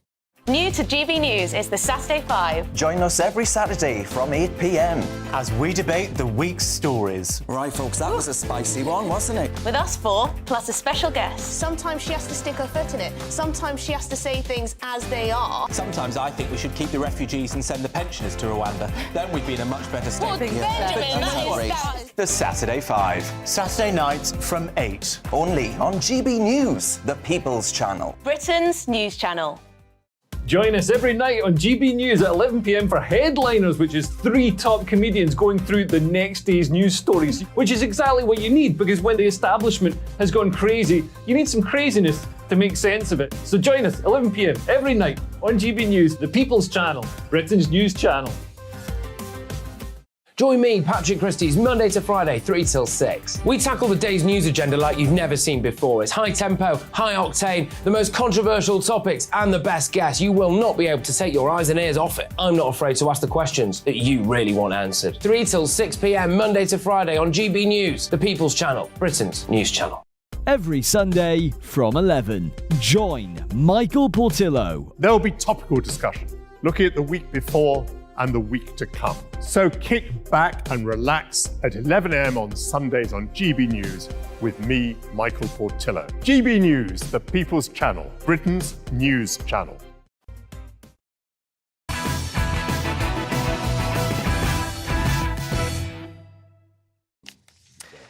So it's time for local election reaction now with the former Chancellor Kwasi Kwarteng. And despite a ballot box wipeout for the Tories over the weekend, it seems confidence of a Labour majority at the next general election remains low. So Labour gained 536 council seats across the country, while the Conservatives hemorrhaged 1,061 to lose control of 47 local authorities. But the polling expert of polling experts, John Curtis, predicts Keir Starmer's woke army would bag 312 seats in Parliament based off that performance, leaving them 14 short of an overall majority. Now, Labour themselves also appeared to be pricing in a hung Parliament if this clip of Wes Streeting, the Shadow Health Secretary, refusing to rule out a pact with the Lib Dems is anything to go by. Would you rule out a coalition with the Lib Dems? We're just not in that ballpark of talking about coalition governments. What we are talking about, which is why we did well, cutting the cost of living, cutting NHS waiting lists, cutting crime, with policies that saw people come to Labour on Thursday night. Now, I've been warning of a coalition of chaos for months now, whether it's with the SNP, Lib Dems, Greens or even the Corbynites and a divided Labour. Britain is in danger of being plunged into a socialist nightmare. So, former Chancellor Kwasi Kwarteng, great to have you here. Lots to unpick in terms of these historically bad election results. But can we talk about this potential coalition of chaos first? Because this is really concerning, isn't it? Because Streeting was not prepared to rule it out there. And you just know if it means getting power, it won't just be the Lib Dems that they jump into bed with. It will be the Greens, it will be the SNP, and also, what about the hard left of the Labour Party, the Corbynites? They'll have to be on board too. Yeah, I think, Dan, you're 100% right. I mean, I remember going into 2015 and David Cameron said it was either the Tories or coalition of chaos, and the Conservatives won a majority. And I think the coalition of chaos that threatens in 2024 is a lot worse than what was on offer in 2015. Because, as you say, you've got the SNP, and they're already horse trading. They're already saying what their points are. They want a coalition, and we know what they would demand. They would demand a referendum on the Scotland being part of the UK. You have the Liberal Democrats already positioning themselves and horse trading. And I read a report saying that they want a referendum on Brexit as a condition to support this this coalition. And you've got Greens, you've got a whole range of other people. And as you say, you've already got the Corbynites who were never properly defeated. Because Labour's a divided and party. they're still there, and they will be flexing their muscles. So the prospect of this kind of left coalition is pretty bleak. Exactly, which is why the Conservatives need to start performing. But Kwasi, I mean, this was a disastrous result. Now, we had a debate earlier in the show about who is to blame for this, because you've got the Sunak camp, frankly, wanting to blame people like you. They're saying this is all down to the Boris and Truss administrations. Your response to that is? I'm always, as you know, a loyalist. I've had 5 prime ministers. I can't even remember how many there have been, but I think it's 5. And I've been loyal to every single one of them. I've never spoken publicly against any of them. And I think Rishi Sunak did have a difficult time. I think he has had a difficult job. But at some point, he's going to have to own what's actually happening. He's been there for 6 months. He steadied the ship admirably. I think he's got a great temperament. I've always thought that about him. We haven't always agreed, but I regard him as a friend. He's not an election winner, is he? He's a technocrat.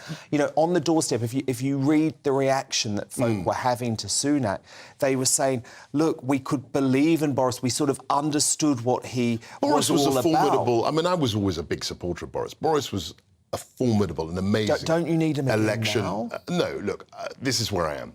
I think there's no doubting his electioneering skills. And I saw them in London in 2008 and particularly in 2012. He was awesome. He's formidable.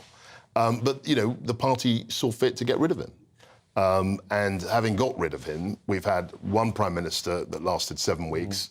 Now we've had Rishi, who's, I think, been there 6 months.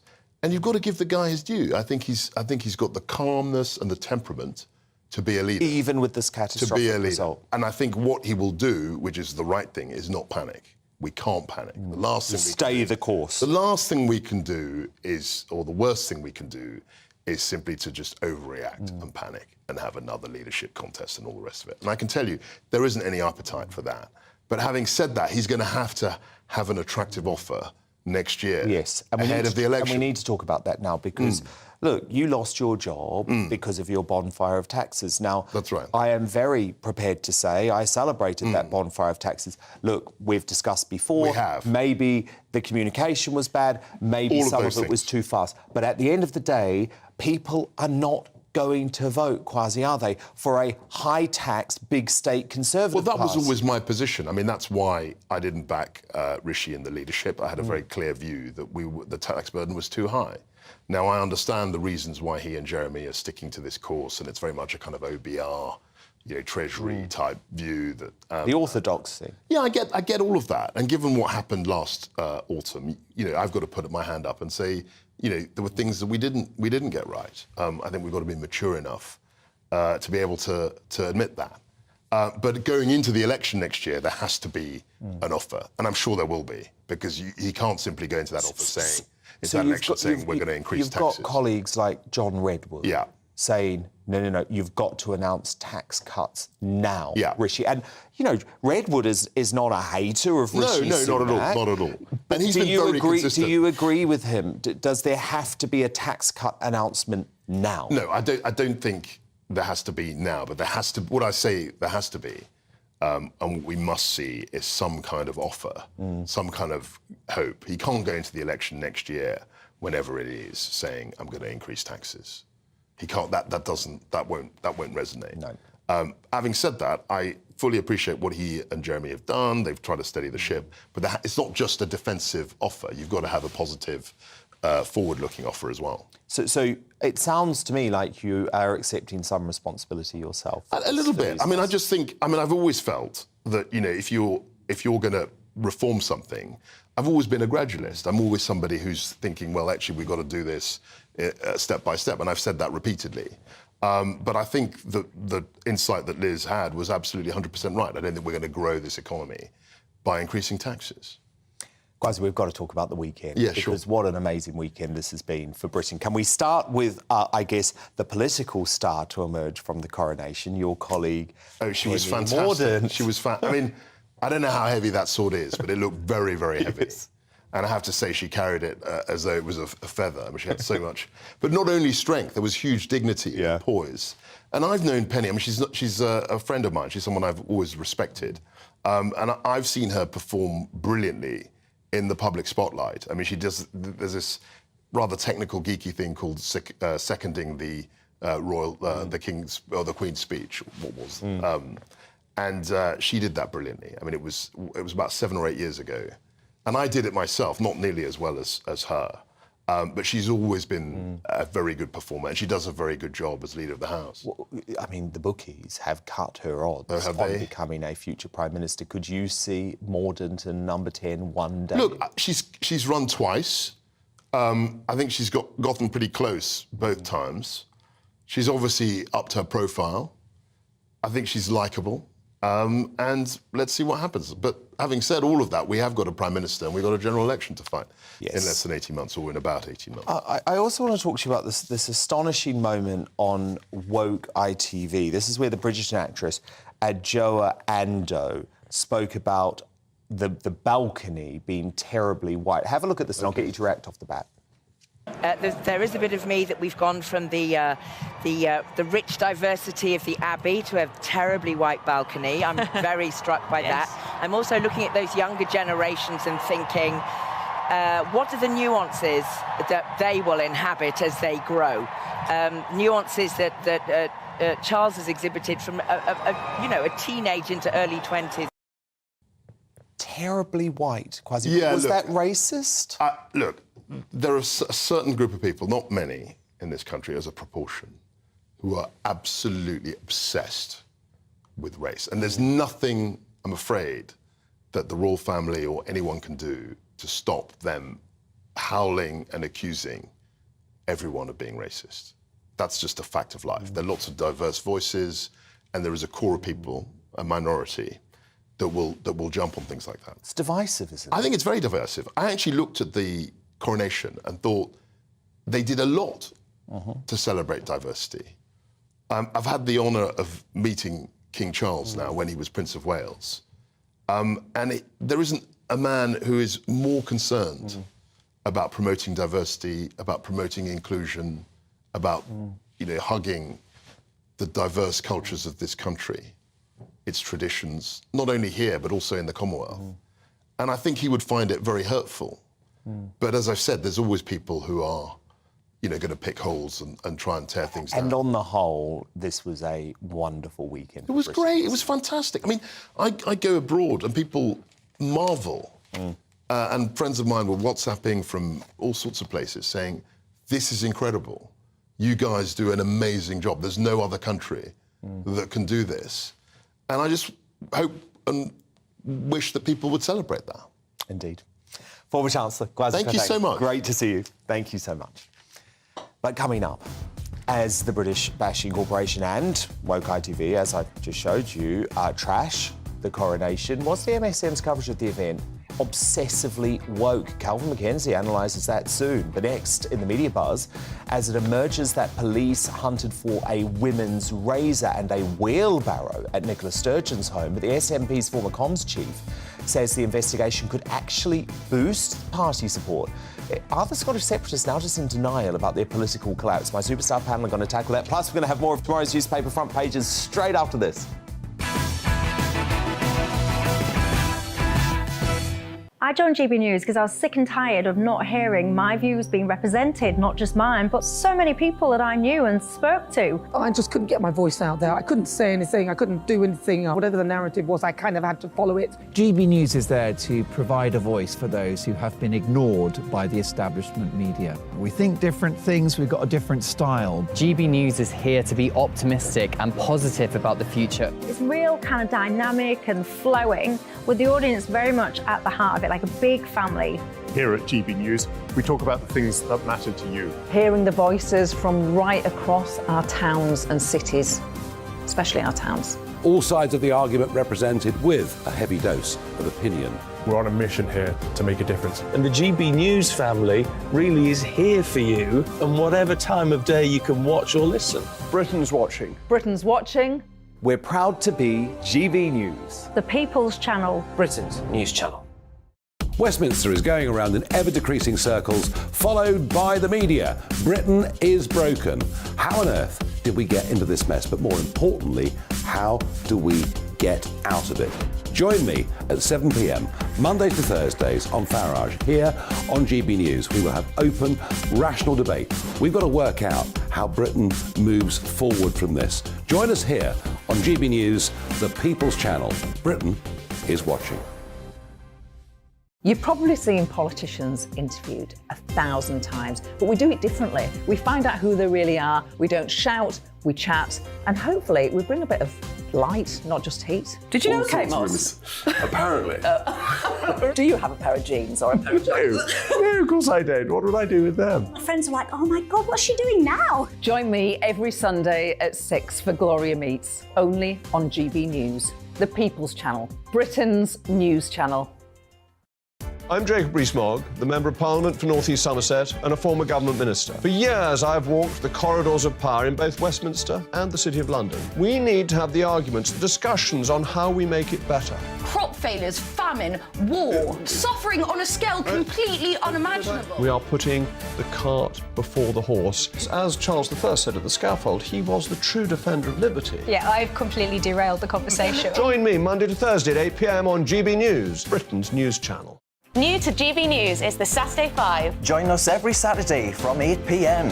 as we debate the week's stories. Right, folks, that was a spicy one, wasn't it? With us four, plus a special guest. Sometimes she has to stick her foot in it. Sometimes she has to say things as they are. Sometimes I think we should keep the refugees and send the pensioners to Rwanda. Then we'd be in a much better state. Well, Benjamin, that is The Saturday 5. Saturday nights from 8. Only on GB News, the People's Channel. Britain's news channel. GB News, Britain's news channel.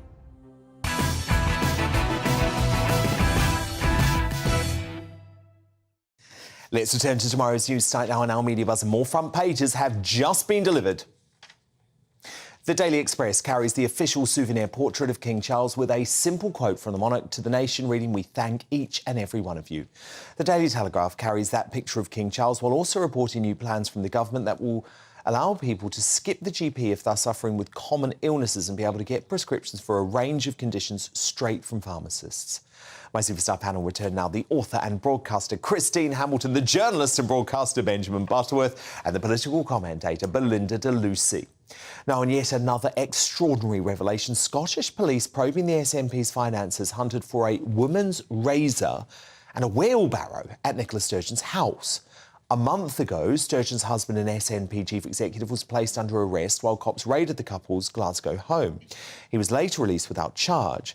But despite the party facing scandal after scandal, the ex-SNP spin Dr Murray Foot, this is the bloke, by the way, who resigned just weeks ago over the party providing false membership figures to the media, he's argued there's a clear road back for the separatists. Writing with the Daily Record, he said, "I'm prepared to gamble the £5 on no charges at all at the end of this. And if there there are no charges, Foot claimed it would trigger the public's innate sense of fair play, possibly leading to another surge in SNP membership and a tidal wave of support at the next election. That would be the ultimate irony, he writes. But the party's leader at Westminster, Stephen Flynn, is currently scrambling for support, issuing a bizarre plea to Labour and Lib Dem voters in Scotland to back his party in order to keep the Tories out. So, to me, Belinda de Lucy, it feels like the party think they're still North Korea. You know, they are totally unaware that Scheming Sturgeon is not Kim Jong-il, and the whole thing has collapsed. The House of Cards has collapsed. Well, you're sounding delusional because even if there are no charges at the end of this, you know, mud sticks. There is a definite stink in the air. The timing of Nicola Sturgeon's resignation in itself appears to sort of... And we have her on video saying the finances are fine. But what a reflection of a... Don't ask about the finances. Yeah, exactly. What a reflection of a sort of messiah complex the SNP have had. They've been allowed to lord it over everyone, get away with anything and everything, and they're just not taking responsibility or any accountability for why people are nervous about the party now. They think it's everyone else's fault and everything's going to be fine. It's hysterical. I mean, Benjamin, this is extreme delusion, is it not, from the SNP former comms chief, basically saying that this could actually turn out to be a positive thing? I mean, look, I think a lot of people, especially when it comes to politicians, they probably think they're corrupt before anything is suggested, let alone... And I think that it's now opened the floodgates. So you've got these accusations, and we have no idea what's happened yet, for sure. But what's happened is that there are going to be now lots of people coming out saying all sorts of things that might have happened, all sorts of breaks in the party. And what you're going to have is, like all parties, you know, like the Tories, I would say, on a national level, they get tired, people inside start to turn on them, and that's what you see with the SNP. But look... You know, you looked at the local elections and it suggested maybe a hung parliament, one of the questions you asked earlier. Well, one of the reasons I think there might well not be a hung parliament, there'll be a Labour majority, is because SNP voters are going back to the Labour Party. Well, indeed, Christine Hamilton, and this is why what happens with the SNP is so important, because at the next election, what happens with the SNP may well just determine the next government. Absolutely, and do we want a minority government with Starmer as Prime Minister, with the SNP or the Corbynite extremists wagging the dog? No, we don't. But, you know, we live in the UK where we have fair play. You are innocent unless proven guilty. Now, the police went into absolute overdrive. Did they really need to go at 5 in the morning? Did they need to send a huge posse of vans? Did they need to take the motorhome away? They have ramped it up as though it is the most enormous... It may and that was Murray Foot's point, wasn't it? We simply don't know that. And they have done with this exactly what they did with Operation Midland. And they ramped it up so everybody assumed guilt. And they may well be. I have no idea any more than anybody else here. But, you know, we cannot necessarily assume. No. But absolutely. So, open-minded, please. That's a very fair point. What was in... Why do they need a wheelbarrow? I mean, so much about it is bizarre. They put a gazebo... taking the money away. And a women's razor. Yeah, they put a gazebo in front of Sturgeon's house. Like, I didn't know if they were doing sort of a coronation They party. must have some evidence, something to go on to actually... Well, we don't know. Not necessarily. We don't know. They didn't in Operation Midland. There wasn't a shred of evidence. So this could be a complete circus. Well, maybe yeah, we don't know, but I think the reality is, though, is that forget about the police investigation for one moment.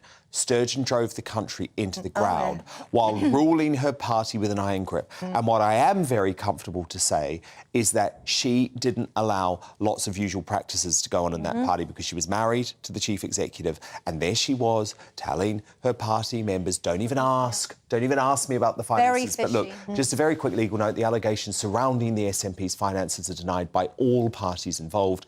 The police investigation is ongoing and no charges have been brought against anyone. As Christine says, they may well not be.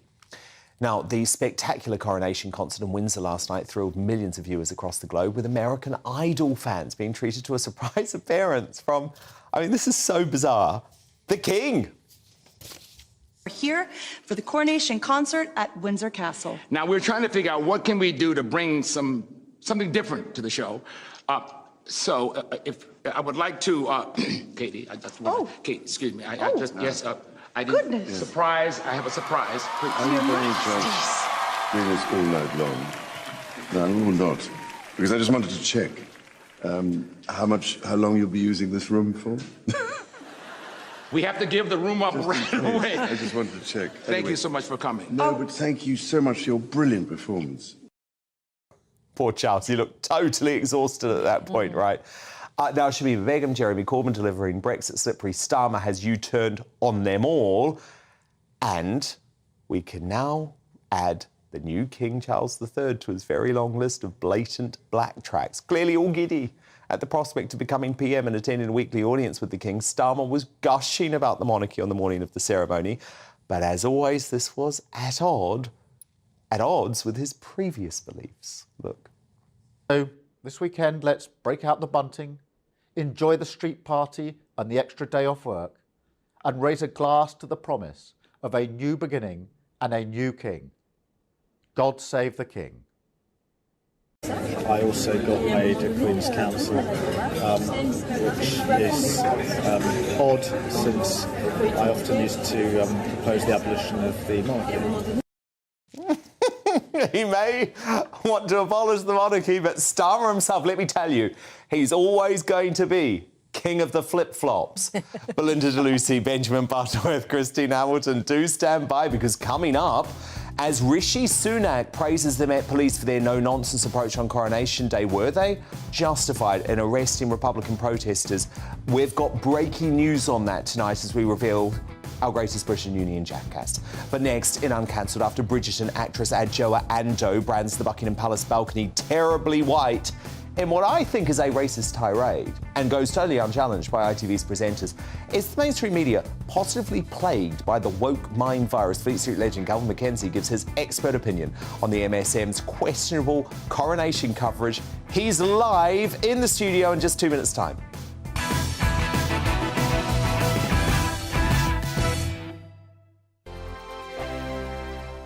First and foremost, I am a GB News fan, and I was before I was working here. Just love the fact that we're asking the questions that a lot of establishment media won't ask. With a bit of a twist, we not only want to inform you, but we want to keep you entertained. It's worth the drive because you get in and the team's all ready and waiting, they're itching to go, and it's a proper little family. GB News is the People's Channel. It's the audience that makes the programme sing. We're giving our viewers and our listeners a voice. I see the thousands of your letters, tweets, emails, you name it, coming in. Britain is broken. How on earth did we get into this mess? But more importantly, how do we get out of it? The establishment had their chance. Now we're here to represent you. It's time for something different. It's time for GB News. I'm very patriotic. I believe in Britain. Our best days lie ahead. Britain's watching. Britain's watching. Join us here on GB News. The People's Channel. Britain's news channel. Monday to Thursday, 9 p.m. till 11 p.m. Join me, Dan Wootton. I'll bring you the sharpest takes and hottest debates. Do you not believe in prison? I don't believe in prisons. I'm completely stunned. I guarantee you there'll be no spin, no bias, no censorship. I actually was personally quite offended by it. And no reason to go to bed. So I guess they've always been quite woke. That's Dan Wootton tonight on TV, radio and online. Monday to Thursday from 9 p.m. till 11 p.m. on GB News. The People's Channel, Britain's news channel. I'm Simon Evans. Join me on GB News for Headliners at 11 p.m. What's the scoop? I'll be joined by two of the country's top comedians. That's right. As we take a look at tomorrow's newspapers tonight. We're going to get into trouble. If it's a big story, we'll be covering it. Spill some tea on him. There we go. But we'll also have some fun. I wouldn't stick up a bank. My father didn't love me. So anyway. Headliners every night from 11 on GB News, the People's Channel, Britain's news channel.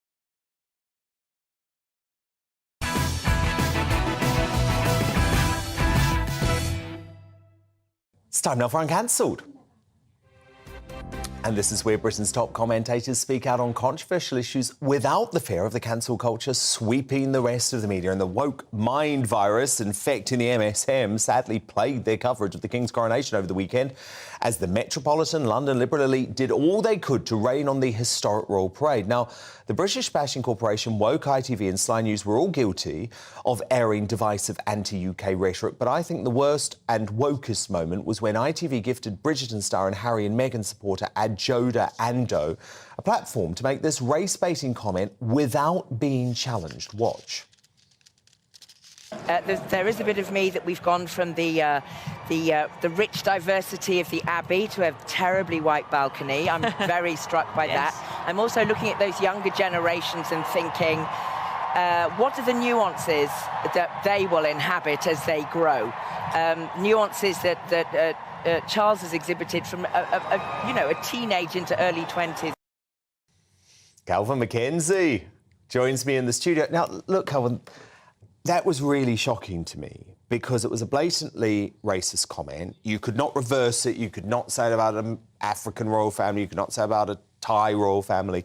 And there was not any hint of pushback from the two news presenters there, Julie Etchingham. But critically, I thought Tom Bradby, who's obviously an out-and-out Harry and Meghan Sussex squad member, as was this actress. So what was going on? Well, in television, in mainstream television, you cannot be seen to be on the other side of the race issue. Actually, it got worse, because the following day, there's a Radio 4 show with Paddy O'Connell, right, who is an extremely liberal guy.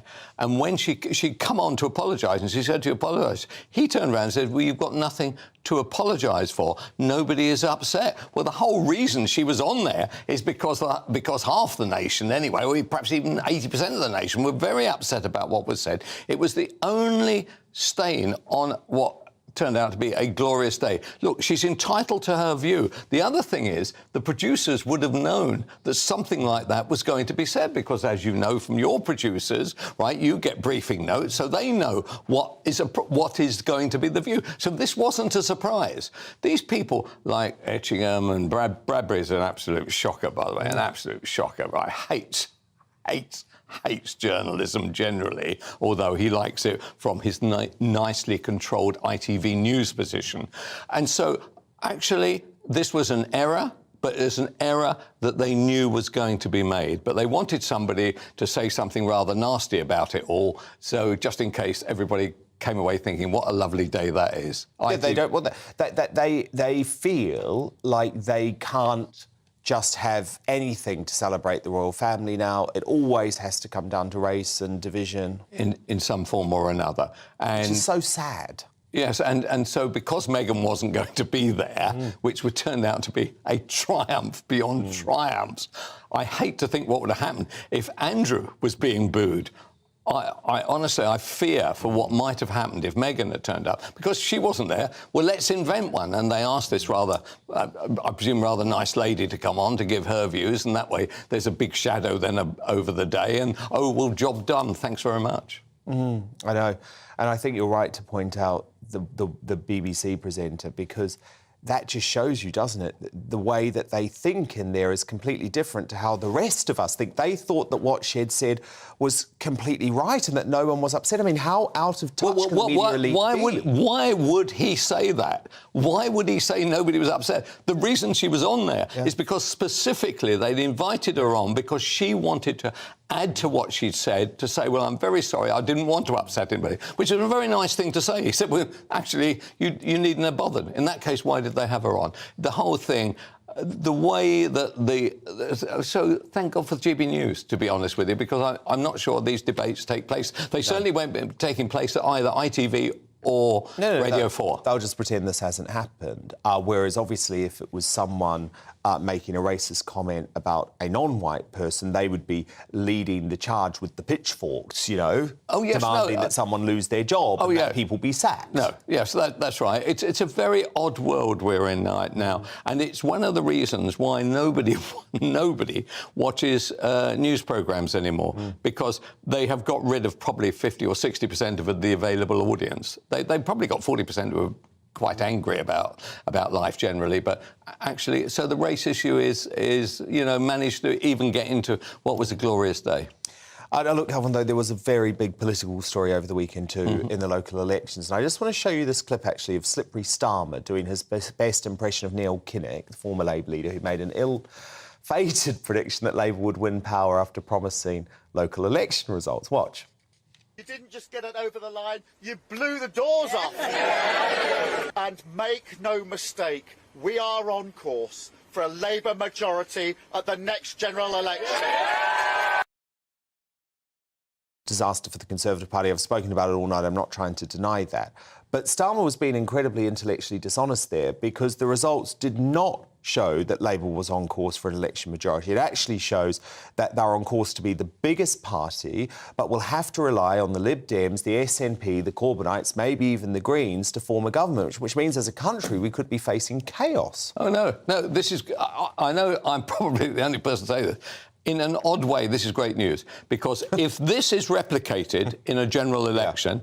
Yes, you have an unstable coalition of a collection of, you know, either Scottish numpties or rather odd Corbynites or whatever, all together. That would last about half an hour.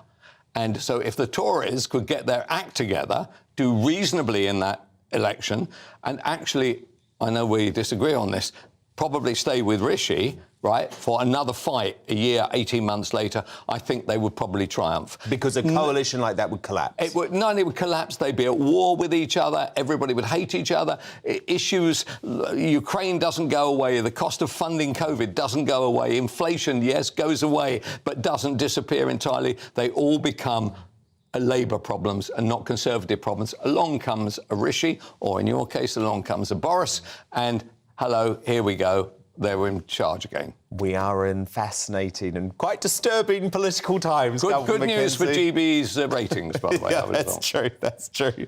We'll see you on Thursday. Thank you, Calvin. But it's time now to reveal tonight's greatest Britain and Union jackass. My superstar panel are back with me. Christine Hamilton, or Mature Spice, as Calvin Mackenzie referred to you earlier. Who's your GB nominee?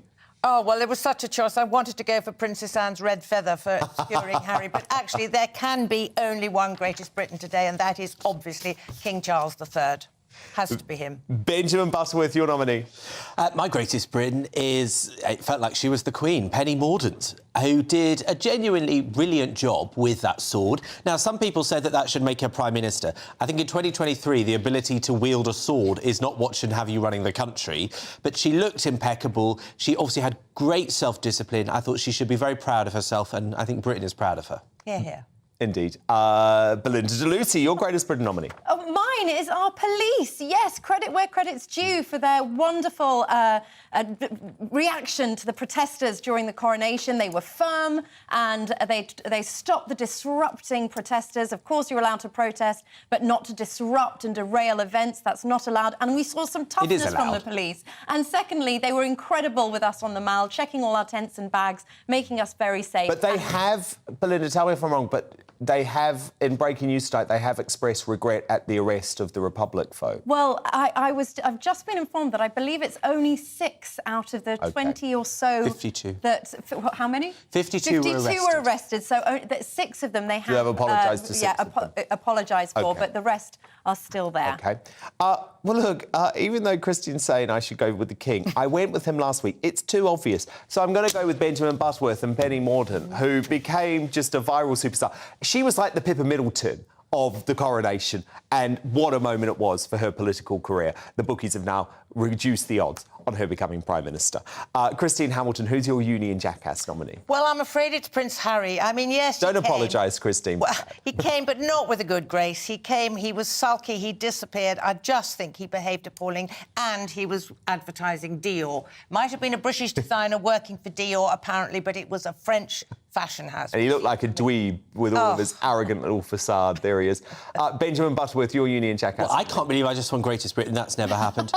You're about to all hate me, though. It's a very sensible choice. I'm sorry, but my Union Jackass is King Charles. Oh, Party pooper. And the reason is, look, I'm not a Republican, but the truth is, I was the image of him outside the Abbey, allegedly saying, this is boring, why can't we all be on time? He didn't smile all weekend. The reason he's my jackass is because I want him to do well, and I think he looked like a bit of a misery guts this weekend. Oh, come off. Belinda de Lucy. What bad form that was. Save things, Belinda. Mine has to be the Bridgerton actress Adjoa Andoh for targeting our royal family with her anti-white rhetoric. Unacceptable, and I'm sorry that ITV platformed her and the BBC applauded her. No, indeed, and my digest was about this terrible moment from Adjoa Andoh, so she is my Union Jackass, even worse than Prince Harry, which really is saying something. This was a despicably racist comment.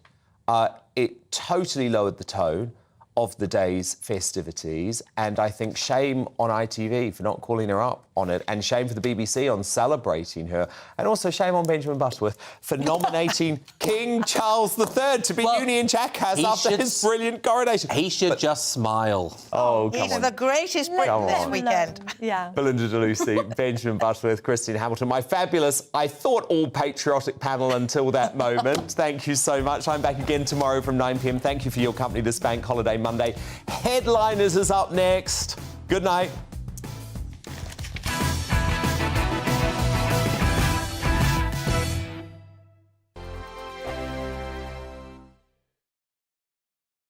I joined GB News because I was sick and tired of not hearing my views being represented, not just mine, but so many people that I knew and spoke to. I just couldn't get my voice out there. I couldn't say anything. I couldn't do anything. Whatever the narrative was, I kind of had to follow it. GB News is there to provide a voice for those who have been ignored by the establishment media. We think different things, we've got a different style. GB News is here to be optimistic and positive about the future. It's real kind of dynamic and flowing, with the audience very much at the heart of it, like a big family. Here at GB News, we talk about the things that matter to you. Hearing the voices from right across our towns and cities, especially our towns. All sides of the argument.